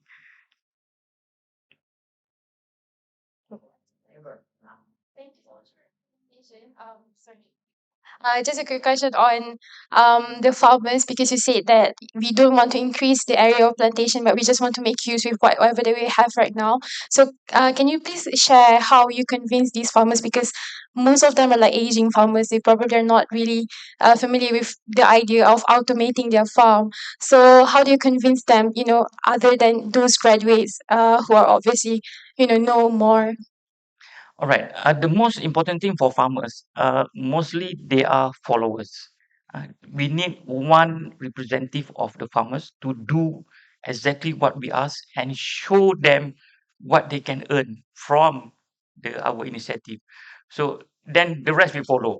So let's say the friend kawan dia can get income of 3,000 ringgit a month and increase from their friends, all of them will follow the join. I think we are getting more and more participants from our farmers because they're seeing the benefit of it lah. I think the yield is already increased. I think from 3 to 4 average, but some of them is getting even 10 and 11 ton of yield per hectare. I think this is based on our SOP experience that we're sharing the goods, the best practices. They're using microbes in their land preparation. They use the mechanization for planting. Normally they just broadcast the seeds. Now they are using the transplanter. So this will reduce the amount of grass growth for the farmers from the paddy field. So indirectly will increase the yield for paddy. Thank you.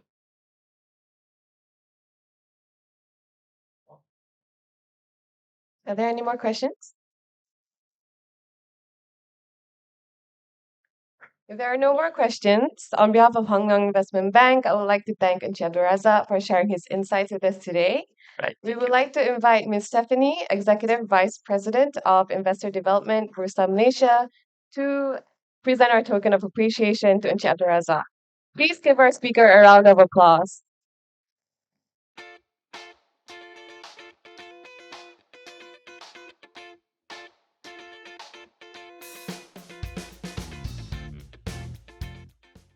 Our fourth speaker for the morning is Mr. Chu Eng Lok, CFO of Leong Hub International Berhad. Mr. Chu holds a Bachelor of Economics from Monash University, Australia, and an MBA from University of Strathclyde, United Kingdom.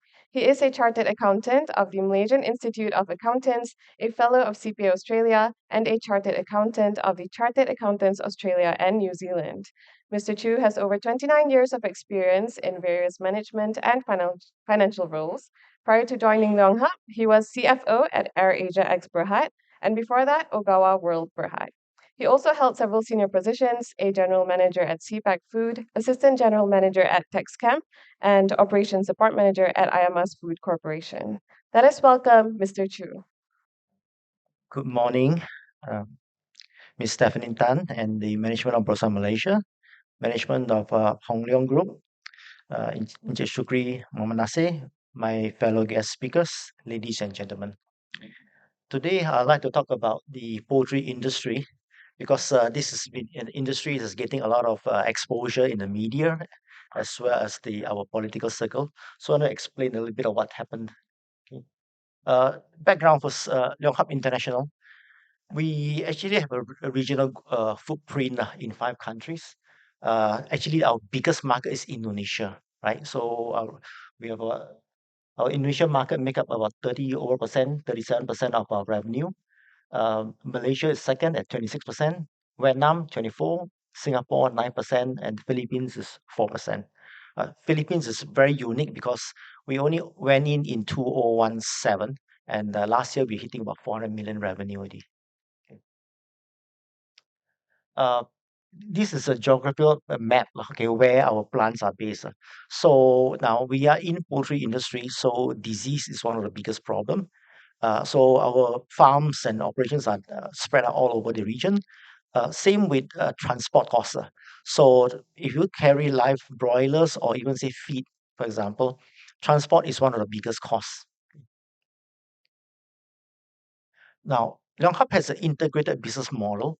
Now, we actually have 3 generations of chicken that we eat. Okay, we have the grandparent stock, then it will produce parent stock day chicks, which will breed the day chicks, broiler day chicks, and these broiler day chicks we grow into the broiler chicken that we eat. Okay, now typically it takes about 37 days only from the day chicks to broiler chicken, so it's very fast. Now, we also supply our own feed, right? So you probably saw from the slide just now that we have 5 feed mill that's only in Malaysia. So across the region, we have 16 feed mill.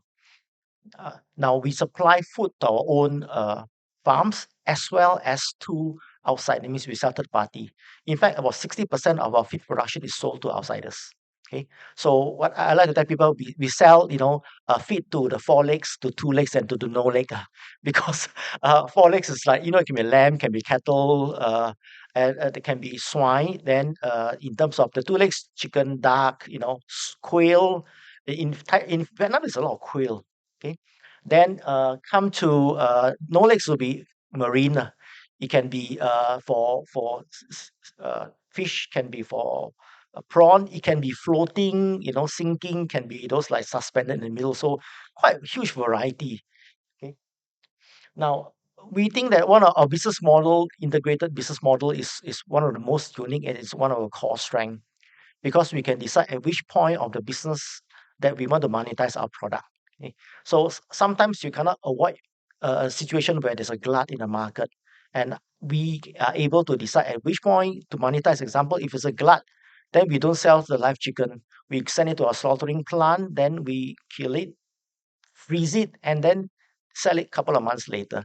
Right. So Malaysia, we have one slaughtering plant. Indonesia got one. Singapore, we got 3 slaughtering plant for chicken plus 1 for duck. So actually, if you go to Singapore, it's impossible not to eat our chicken, because about 4 out of every 10 chicken in Singapore, whether it's frozen or whether it's live, is actually from us. Okay. Okay. So this is some of the products that we produce. Okay. Volume supplied by Longham International. So this is the group. So from 2018, day-old chicks is about 475 million, and last year is 554 million. We basically grew every year despite the COVID situation. Okay. Chicken, again, we grew every year despite the COVID. Table egg, we grew except for last year. Okay, last year you may have heard about egg shortage. There was some disease in the market, so that affected some egg supply. Okay, so it's reflected in the number. But this year it's recovered back again. Livestock feed again grew. So we think that we are in this region where the economy is growing. We realize that there is a positive correlation between per capita income and per capita consumption of chicken. Right. Now, chicken is the cheapest meat. How we look at this at chicken, the feed conversion rate, meaning that how many kilo the chicken eat to get 1 kilo of body weight is about 1.7 to 1. All right. Swine is about 4.5 to 1, mean 4.5 kilo of food to 1 kilo of body weight. Cattle is about 7 kilo. So, and when you consider that for chicken, 70% of the cost of the chicken is actually the food it eats, that tells you why chicken is going to be the cheapest protein for a long time to come, right? Now, okay, come back to industry. What are the challenges that we face? Firstly, consumption can increase during the festive season, but we cannot increase production for festive seasons only, but to leave the farm empty during the non-festive season, okay? Because capex is very high. After I show you some pictures about our farm, how it looks like. So it's very expensive. So we must have actually full capacity all the time. Second is rainy season affect demand as people stay at home. But cooler weather increase supply of broilers to the market as it grow faster. Now this refers to the traditional open house system. Again, I will have some pictures to look at comparison that you can have a better appreciation of why those traditional open house, of which this region, including Malaysia, majority is still open house. Okay, why the weather can affect that. Third is broilers need to eat every day. Now the chicken we eat, we call it broilers. It costs money to keep them in a farm. So every day eats about 35 cents worth of food. You keep another 2 days, it's 70 cents, your profit is gone already. So once the chicken reach a certain size, we must sell. In fact, if they become too big, like example, say fast food like QSR, KFC, McDonald's, all they want about 1.85 kilo chicken. All right. But then of course we have those the restaurants, they want bigger 2 kilo birds. But if you want deboning, like Malaysian Airline, they like to get boneless whole leg, breast meat, then that's about 2.4 kilo. However, if you keep the chicken longer in the farm, it grows beyond that range. Nobody wants you got to sell at a discount. It's really so we have a limited time span to sell the chicken. So that's where a challenge is because the price can drop like it's more volatile than the stock exchange here. Uh, okay, now hot weather on the other hand can reduce supply to the market, but consumer demand tend to be higher because like we go out, it's easy lah. When it rains, lazy to go out, right? So that's human behavior. But it affects consumption because when we go out, it tend to be shopping center and you eat something. Okay. Then of course we have diseases. E. coli, Mycoplasma, Newcastle disease, avian flu, So again, now, but most of these disease actually affect the open market, the open house system. Again, from the picture you can see later. And finally, it's difficult to get workers, and there's relatively high turnover in Malaysia.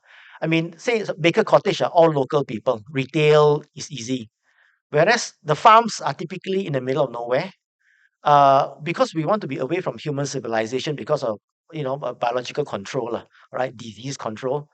But in the middle of nowhere, then local people they work after 2 months, then they resign. So staff turnover is too high. So we rely a lot on foreign workers at the farm, but the supervisors tend to be Malaysian. It's only the workers tend to be foreigners. Okay, this is open house. This is one of Leong Hap one that I took like 7-8 years ago. I took this picture. So it's raised floor. The chicken is raised on this floor, right? It's zinc roof, and then the chicken, the shit all drop to the bottom, lah. Right? This traditional. From inside, this is how it look like. So this is pieces of plywood. So the yellow is the food, red is the water. So somebody must carry the 50 kilo bag of feed, to fill up the food. And like it or not, no matter how good a person is, some of the feed that he pours inside here will be on the ground. Okay. Likewise, when the chicken eat, they are not very neat eater. Some of the food they eat, splash, splash, splash, fall to the ground. So what happened is that under the chicken house here, there's going to be some food. So imagine there is going to be chicken shit down there. There's going to be some feed down there. It's going to attract wild animal. It's going to attract birds. You're going to attract flies. So unfortunately, that's where disease happen. All right. So every time you hear bird flu, the last time was few years back in Kelantan. Again, it's all the open house. Okay. And I think the government's trying to encourage closed house system. Now this is our closed house system. This is actually two double story. This is single story. Okay, and these are the silos as for food for feed. Right, the lorry come in instead of by bag, we just put in a silo, and automatic feeding system. Now, the front part, you see black color, right? These are something like what I call cooling pad, but cooling pad is something like corrugated carton box right? And then there's water that runs through it all the time. So the idea is that at the back here, at the back of the houses, are the giant exhaust fan. So the fan create a vacuum inside. Then the air from outside flows in through the cooling pad and then goes through the whole tunnel and bring the heat out. So meaning that outside can be 40 degrees Celsius, inside 27 to 29 degrees Celsius. We control the speed of the fan. We can control the evaporation. The concept is like you go to mama store, you got a water vapor, right? It's cooling, right? So same thing. We do the same thing inside the house. Okay. So this is how it look like. So this is the feed and this is the water. So, and that's the exhaust fan. So what we try to do is that we make it very comfortable for the chicken. Their body temperature is 41 degrees Celsius. But if you can maintain like 27, 28, it's a bit like aircon for them really. So it's comfortable weather condition. Food and water is just a few feet away. So it's convenience. We want them to keep eating and put on weight. Okay. Right. So and you can see actually this is actually a smaller older one. Now the big one floor can take about 30,000 chicken. Right. Now typically one floor, well now because of the labor shortage we actually have something in the past is like one person per floor.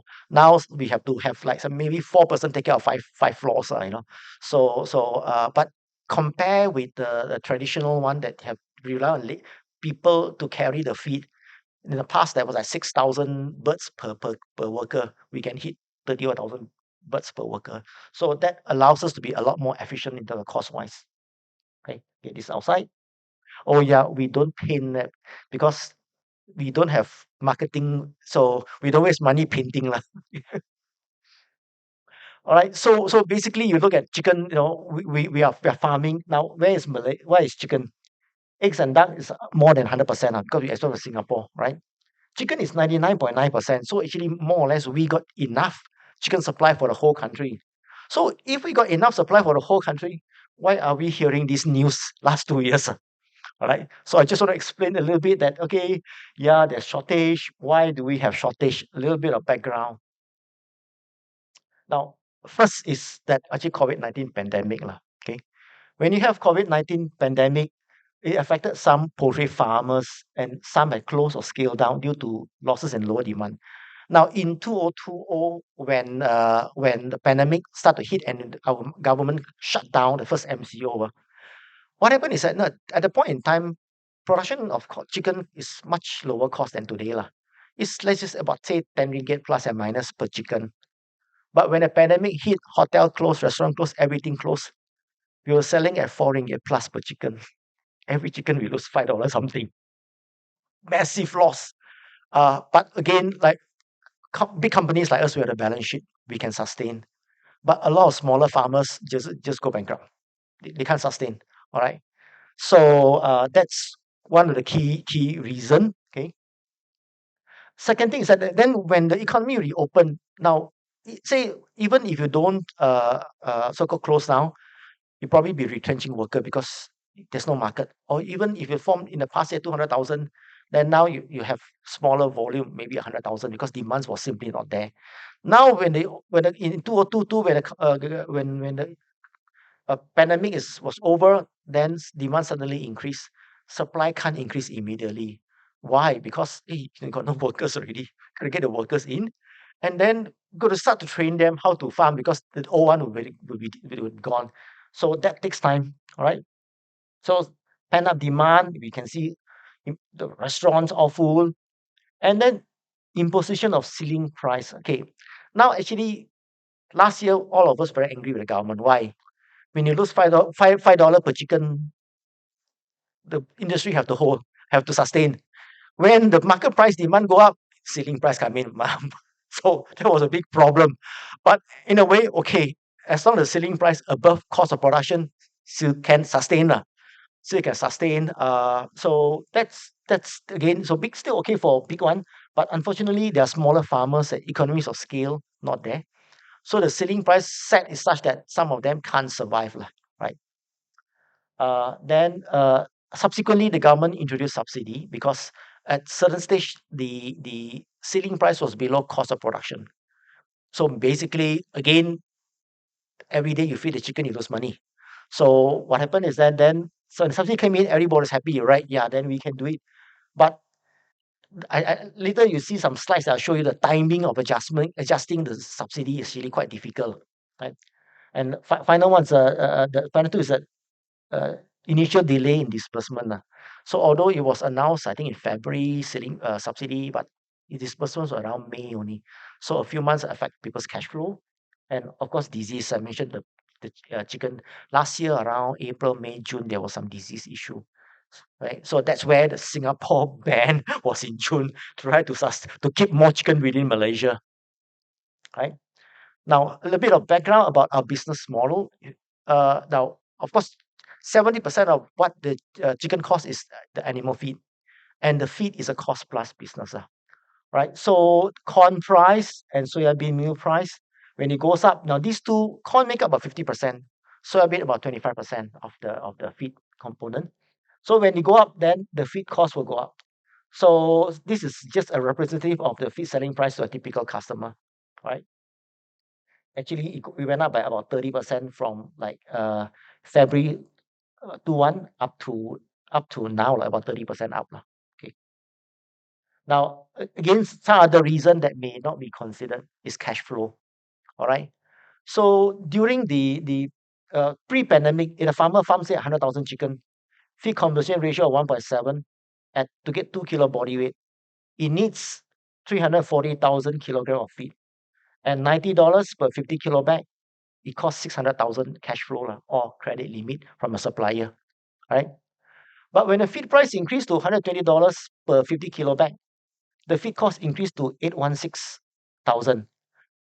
So question is, would a farmer have the extra 200,000 or not?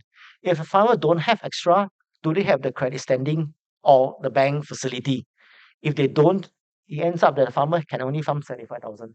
So it's a reduction until the farmer make enough profit to pay down some of the debts, to regain some of the facilities, then they can increase back again. So it take a bit of time.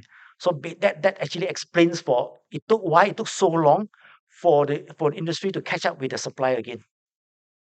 Okay. This is in the past, actually, ceiling price is not new. Ceiling price has been there for many years. But in the past, ceiling price, let's say 2020, you can see it says CNY is 25th, 26th January, is like 5 days before, 7 days after the CNY, right? So this typically is for festive season. The government did impose, but only short period of time. So and the price actually the idea is anti-profiteering lah. It's not something that the industry lose money, but you just make a normal profit. So everybody take that's fair. The government's not trying to take advantage of the companies. So everybody accepted it, and it went on well. But by end of 2021, that ceiling price stayed and there was no time frame. So when it comes to February, then you find that the cost of raw material went up a lot, right? So government reduced the ceiling price but introduced subsidy amount. As you can see, this was something like less than a month before subsidy increase. Why? Because with the ceiling price and the subsidy amount, it was below cost of production. No point doing business this way. Okay, so government realized that the imbalance quite quickly, increase it to 140, right? So then, okay, there's a term lah, maximum 1.8 kilo. So meaning even if you sell chicken at 2 kilo, we still get 1.8 kilo per chicken only, right? So the government adjusts here and there. Okay, that means that went back up, subsidy went down. So adjustment here and there based on the global price of the feed. But I have to say that actually the government did a fantastic job, but it's very, very difficult job, as I will share later. Okay, you see this? Okay, I take 560 selling price. Okay, 560 selling price as the base lah, 2021.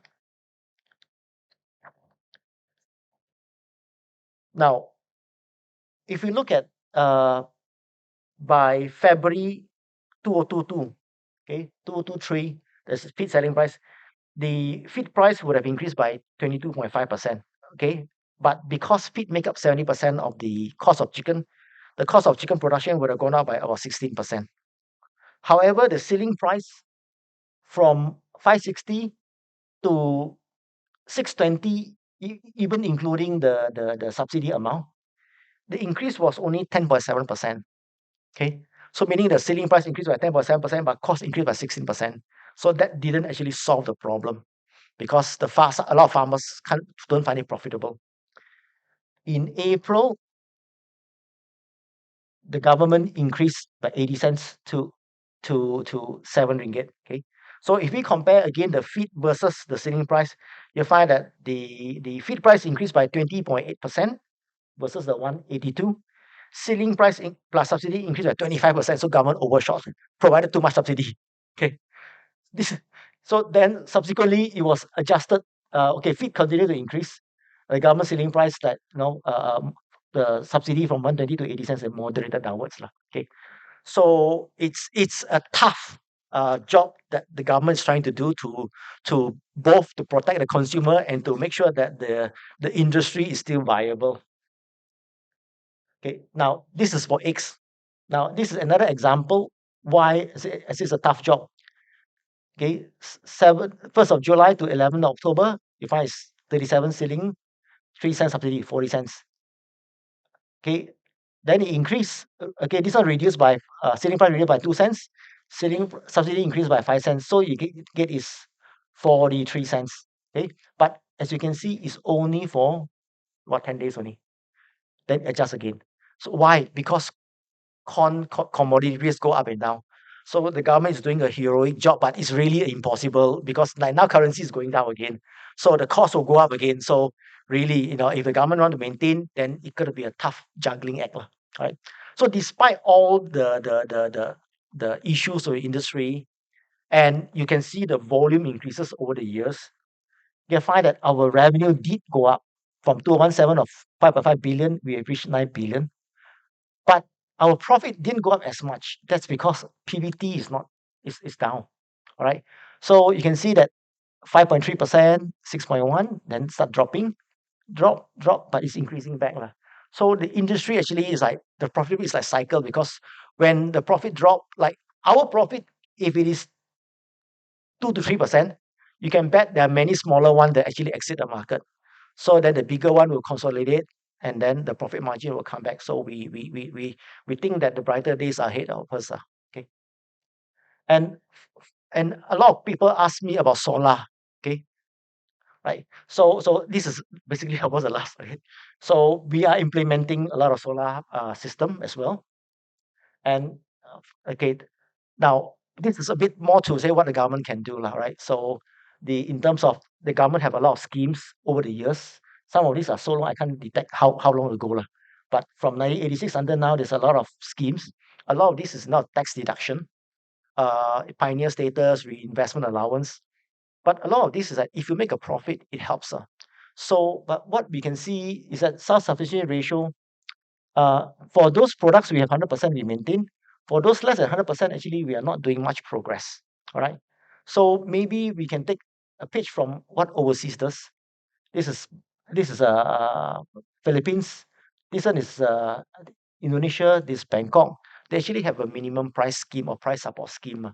Because if you don't make a profit, I mean, a lot of agricultural product, the price up and down can be so volatile.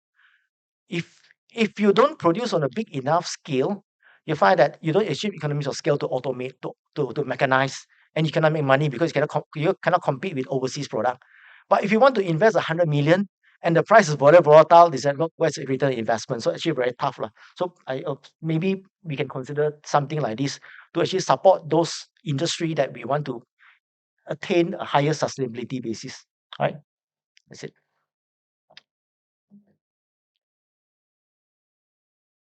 Thank you. We will now open the floor for a Q&A session. Yes. Hi, thank you for the presentation. I have one question regarding food wastage. How can big corporations support this agenda to reduce wastage? Thank you. Okay. I can only speak for the chicken side in terms of slaughtering plant. Now, chicken slaughtering plant basically have zero waste, okay? Because of course, the meat you can use. The bones actually we crush it to make into what I call machine debone meat. Because even if after deboning, there's still meat that's stuck in between bones, which crush it squeeze the meat out. The bones is actually crushed, sent to rendering plant together with a feather, with the blood, internal organs, all crush it into rendering plant as animal feed. Okay, even the wastewater, whatever sediment goes in, is collected. It can be used as for fertilizer. So basically, at chicken production site is actually very efficient. Okay. Oh yeah, our chicken. Just now you see our closed house system. The floor actually cement floor. We have wood chips there. Okay, so those wood chips, the purpose is to absorb the chicken poo there's moisture. So absorb, then every batch when we sell all the chicken away, we collected all this wood chip, and there are a lot of farmers who happily, when we call them, look, can you come and collect? They happily come and collect. That become fertilizer. So everything is recycled. Do we have any more questions?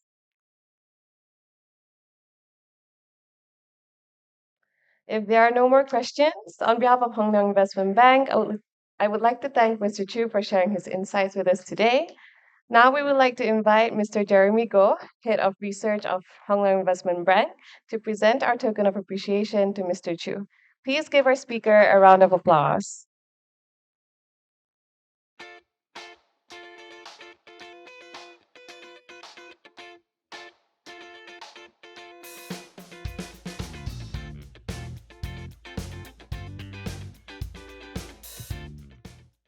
Our last speaker is Mr. Lee Chun Wei, Managing Director and Group CEO of Ancom Nilex Berhad. Mr. Lee's tenure with Ancom Nilex spans nearly 2 decades, during which he rose through the rank to his current position as Managing Director and Group CEO, as well as a substantial shareholder of the group. Under his stewardship, Ancom Nilex has transformed into one of the most integrated agrichemical and industrial chemical players in the region. This has further cemented its position as the sole manufacturer of herbicide active ingredients in Southeast Asia. Please welcome Mr. Lee. Thank you. Very good afternoon. Thank you, first of all, Hong Leong IB for inviting, and also thank you, Bursa, for organizing this. And also thank you to all the panelists. It's been very inspiring. Never knew you had so much chicken struggles, and also the drone technology and all that. And also thank you for the update on the policy side from government. Now, being the last speaker, always the benefit is that I got very little time left, so I will try very fast. First is to today the topic is about food security, so I will talk a bit about food security in terms of our participation. And later part, as AGM, usually you have a lot of gift, door gift.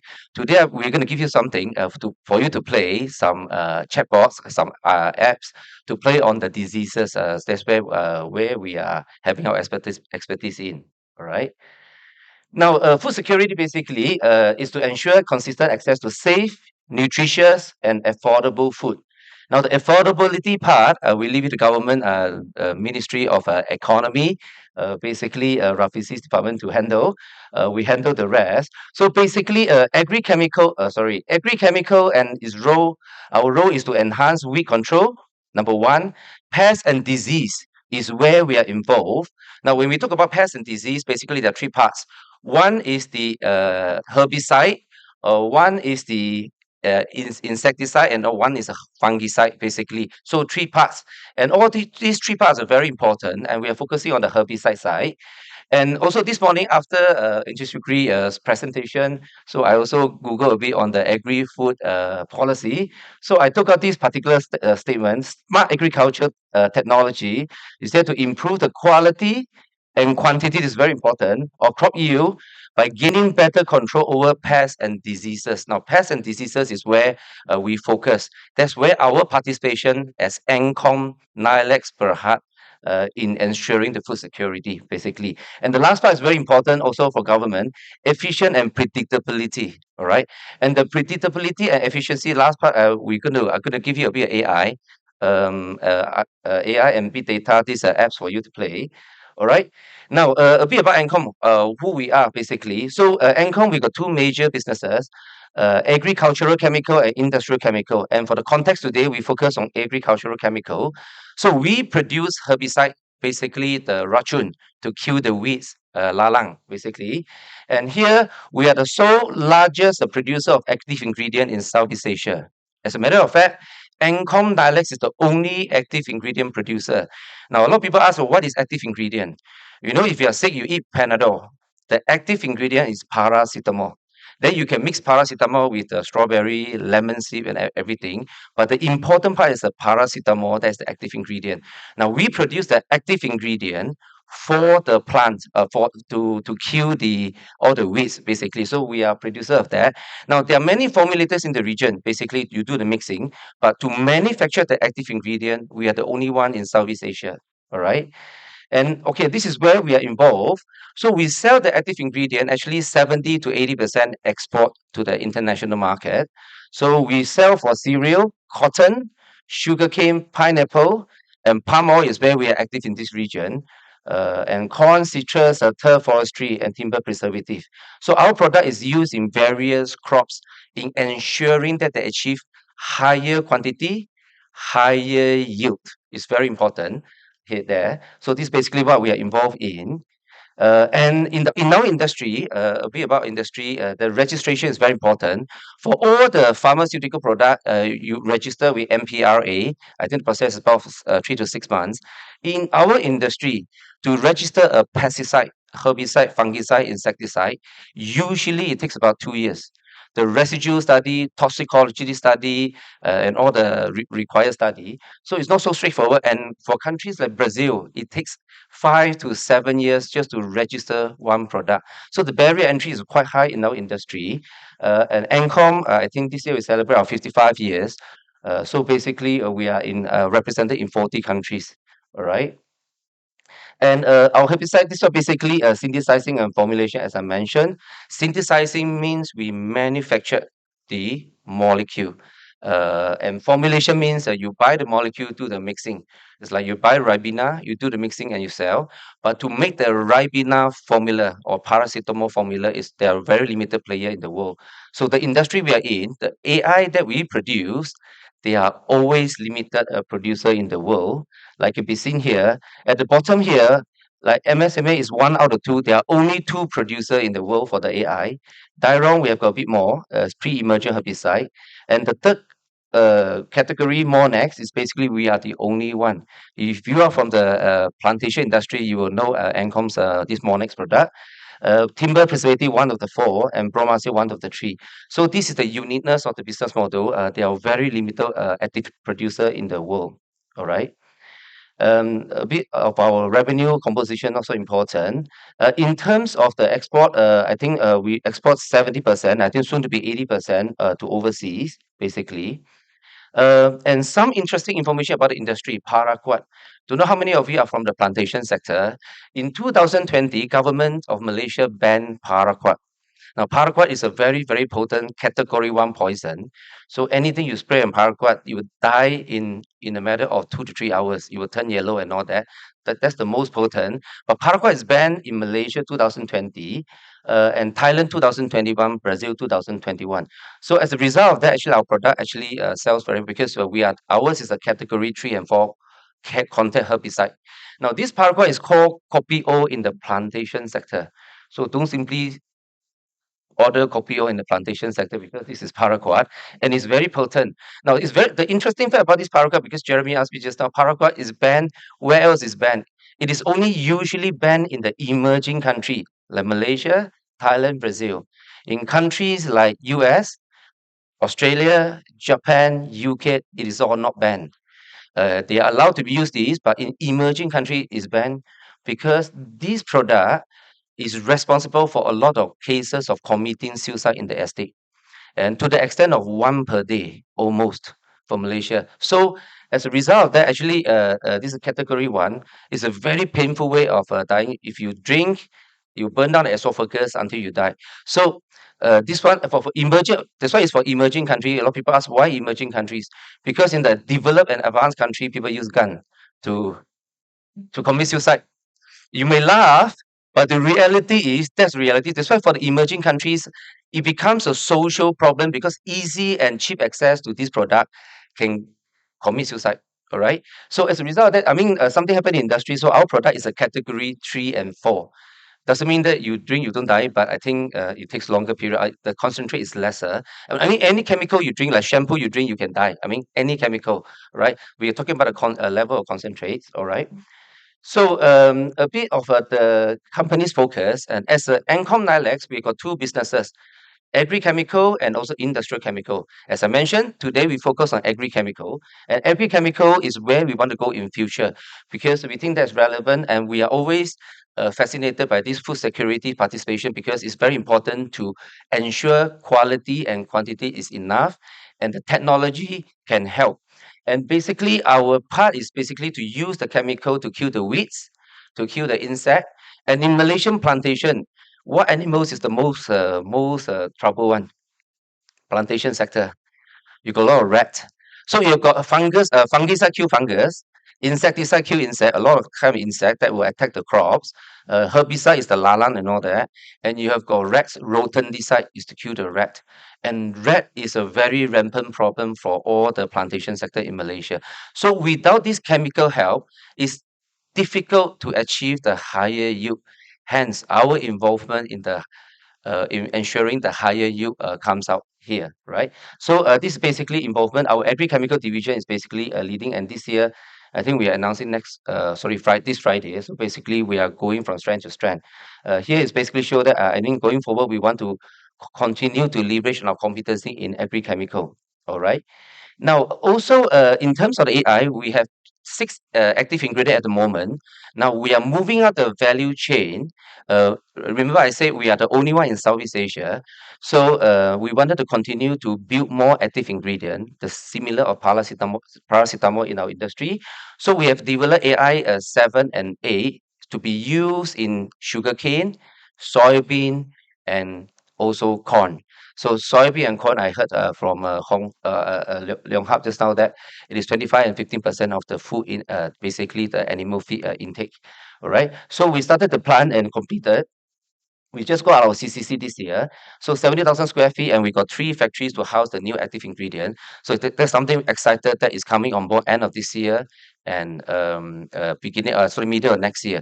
And we are moving up the value chain in terms of the ASP for the product. Our current product range from $3 to $10. The new AI is about 20 to 100. So basically, we are moving up the value chain in terms of that. Here, basically, that's a $20. Basically, this is talk about the potential market share and all that. But the key is this: we wanted to move out the value chain. We wanted to get involved in higher technology. So for the latest AI, we actually collaborate with parties from overseas to move the technology in Malaysia to continue to build the molecules. All right. So our ESG initiative now, this is the myth. A lot of people say we are involved in chemicals. So how can you be involved in ESG? So basically, there are a lot of big companies like Monsanto, Dow, DuPont, Bayer, Syngenta, FMC, UPL, all these big companies. Sorry, they do a lot of these ESG effort also. So we also do the same basically. Now we are perhaps maybe we are actually targeting to go for carbon net neutral in 2027 perhaps, but we're working on it. I think you'll be put in the annual report. So basically we do we also focus. The key is when we're dealing with chemicals, we are very careful with the waste management. All right, waste management is very there, and also we have got carbon neutral project, water management, and also energy efficiency, and so ESG like the rest. We are also participating in this latest CGPP power, basically 7 megawatt. All right. Now that's basically about us. Why we are involved in this food security chain and how our involvement is there to help to increase the yield. Now, also today talks about a bit about technology. So I wanted to this one actually we're going to sign very soon with Mosty. It's not in the market yet. Now, in terms of drone, okay, Abdul Razak mentioned about the drone, 20 liters. That is very good because you can save a lot of labor effort. We actually tied up with one European company to do this satellite imaging. Number one, satellite imaging technology to help to increase yield and reduce carbon footprint. I'll explain a little bit. And number two is also to play with the AI. There's one AI called Plantix. Already we have got 70 million pictures already uploaded worldwide. You can play with it later. You can get the link from me. So this basically the Bursa outings goodies like AGM, right? You can get the link from any of the Encom colleague. So what you do is, I don't know, any of you have got orchard, durian orchard, any orchards or any plantation, or even at the backyard, you have any plant, right? So what you do is sometimes you have got a lot of disease attack, whether it's insects, whether it is herbicide, or whether it's fungus, right? So you take a picture, you upload. I'll give you the link. You upload it, and then they will tell you immediately 95% accuracy. In the event you found a disease that is not recognizable by the AI, already 70 million, 8 years already on this project, then you quickly inform Encom. So we will have maybe more rewards for you. All right. This is very useful. So we are signing with Mosty and Encik Shukri. We are about to talk to MOA on this. MOA is still not aware. So we wanted to do it on pro bono basis, free basis for the government for a few years to build out the AI. Something that and actually we can talk about it. So later you can so basically there are two parts. One is the satellite imaging. Now satellite imaging is basically we've got this satellite taking the loop every 5 days. it will take the full picture. All right. Now this is not the military grade, so it cannot identify the 20 cent on the floor. But the resolution is 5 meters versus 5 meter and 5 meter resolution. So it is sufficient to diagnose the diseases, sufficient to also diagnose the healthiness of the plant. Basically, there are total 35 parameters that you can use to assess the healthiness of the plant. Now, this is very useful for the big acre plantation where you wanted to know which part is malnourished, which part fertilizer is not enough, and which part is attacked by the insects. This one cannot be the goodie today because it's very complicated. You need to get connected to satellite. So it's a bit more complicated, but the other one, I think later we can give you the link. So basically, there are a lot of 13 different kind of wavelength that will shoot to the plantation, and there are a lot of graph you can use to analyze. This product has already been commercialized for 8 years. It's been sold to used a lot in US, Latino America, Brazil, especially Mexico, and also Europe. But this is the first time it arrived in Southeast Asia. But I think there are similar product, maybe satellite and all that offered by other companies. But it's something that we want to do with Malaysian government to try to participate in this food security and also the improvement of the yield for the farmers, especially the paddy. All right, something. So basically, that's the theory. And it's got a different cycle and all that. So we play the day we play with we were presenting to Mosty and they're quite impressed with what you can do. So basically, this is the Skyfield. Basically, everything is in your apps. All the report and all the parameters, you can go down the app. And this is the Plantix where you can upload the picture. We'll give you the link. Usually it costs money, but we're going to give to all Malaysian farmers for free so that you can go in, you take a look and take any pictures. Remember, if you identify a disease or insect that the system cannot tell, I congratulate you. So come to NCOM, look for the CEO, look for me, and we can sit down and talk about it. Okay. And the last part, crop is something another technology I think, but we're not focusing on it. So basically, yeah, that's our involvement as NCOM. So I'll leave it the floor to Q&A. Any Q&A you? Thank you. Yeah. Um, Do we have any questions? Hello.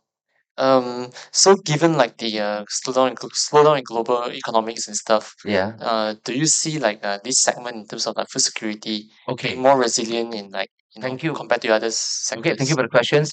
There's impending slowdown in economy. Yes, that's one. The industry that we are in is actually we have a bit more resilience because we are the only one or two or three producer in the world. For example, MSMA, there are only two producer, one in Israel, one in Malaysia, no other producer. So our ability to shoulder all these weather or show this difficult time is much higher. So ability to pass on the cost is also much higher because there are not a lot of choices. So given the current scenario, we don't think there is a huge volatility. I think our order book is still good given the market slowdown because we are involved in food security. We are involved in ensuring there is a sufficient yield for food, for adequate food supply. That's why the impact is lesser. However, your question talks about the challenges. So we are most worried about the weather. Now, the general rule is this: we are involved in the chemical to administer the higher yield for the plants. So we kill the weeds so that there's no competition in taking the nutrients between the crops and also the lalang, the weeds. So, but in dry season, for example, now it's El Nino. Now, El Nino, actually, NCOM is an expert in weather because we are very sensitive to weather. Because application of all these chemical is subject to the weather. So El Nino is a phenomenon where the Pacific Ocean between Indonesia and Peru, the surface temperature of the water of the seawater raised by 1 to 1.5 degree. So about 5% of the temperature increase. So it will have a huge impact on the weather and also on the fishery industry. Now, weather, we are having a lot of heat wave. Heat wave came to entire Asia, Thailand, Malaysia, and heat wave also bring the heat to the Kuala Lumpur Stock Exchange is a bit stressful now. So heat wave. Sorry, just a joke. Sorry, heat wave is hitting Asia. So when heat wave, when it's dry, when it's drought, so people use lesser this chemical to do because heat wave already kill all the lalang and the insects. Now, heat waves is killing a lot of things, or a lot of ecology. So we are most susceptible to weather. All right, to your questions. But generally, this currently we export to 5 major countries: Brazil, US, South Africa, Thailand, and Australia.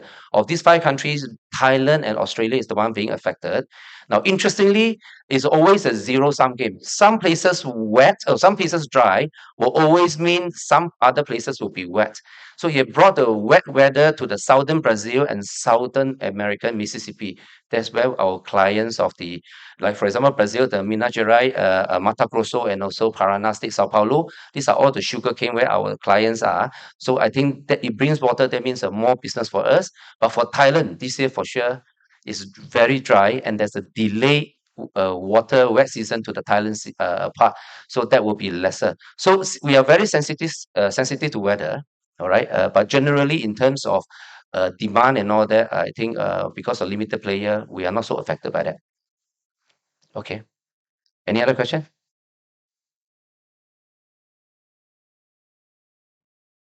If Okay. there are no more No. questions, Okay. Thank you very much. on Thank behalf of Hong Leong Investment Uh-huh. Bank, I would like to thank Mr. Lee for sharing his insights with us today. Now I would like to invite Encik Amir Rizwan, Vice President of Institutional Sales of Hong Leong Investment Bank, to present our token of appreciation to Mr. Lee. Please give our speaker a round of applause.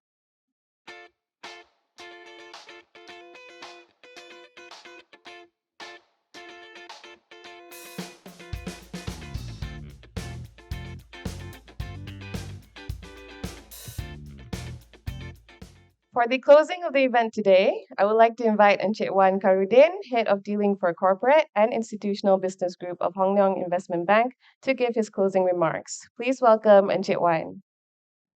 Assalamualaikum warahmatullahi wabarakatuh, and a very good afternoon to all our distinguished speakers and participants. We have now come to the close of our conference. In the last few hours, we have heard from Ministry of Agriculture and Food Security, FGV Holdings, talking about National Agro-Food Policy 2.0 and the championing, the implementation of the policy, and from Frost and Sullivan talking about food security trends in ASEAN, and as well as from Leong Hub International and Encom Nilex talking about the poultry and agrochemical industry. They have shared with us how important food security is to the country, and what we can do to ensure that our food supply is uninterrupted by coming up with various plans and programs to be implemented by both the public and the private sectors, working together to come up with sustainable solutions. We hope that all of you have gained some insights and have increased your awareness on the topic. I would like again to thank our partner Bursa and all our distinguished speakers and participants for taking the time to attend this conference. Lastly, I would also like to thank my team members for their hard work for organizing today's event and the research department for giving their input and assistance to make this a successful one. We look forward to seeing you again in the next Bursa Stratum Focus. Until then, enjoy your lunch and take care.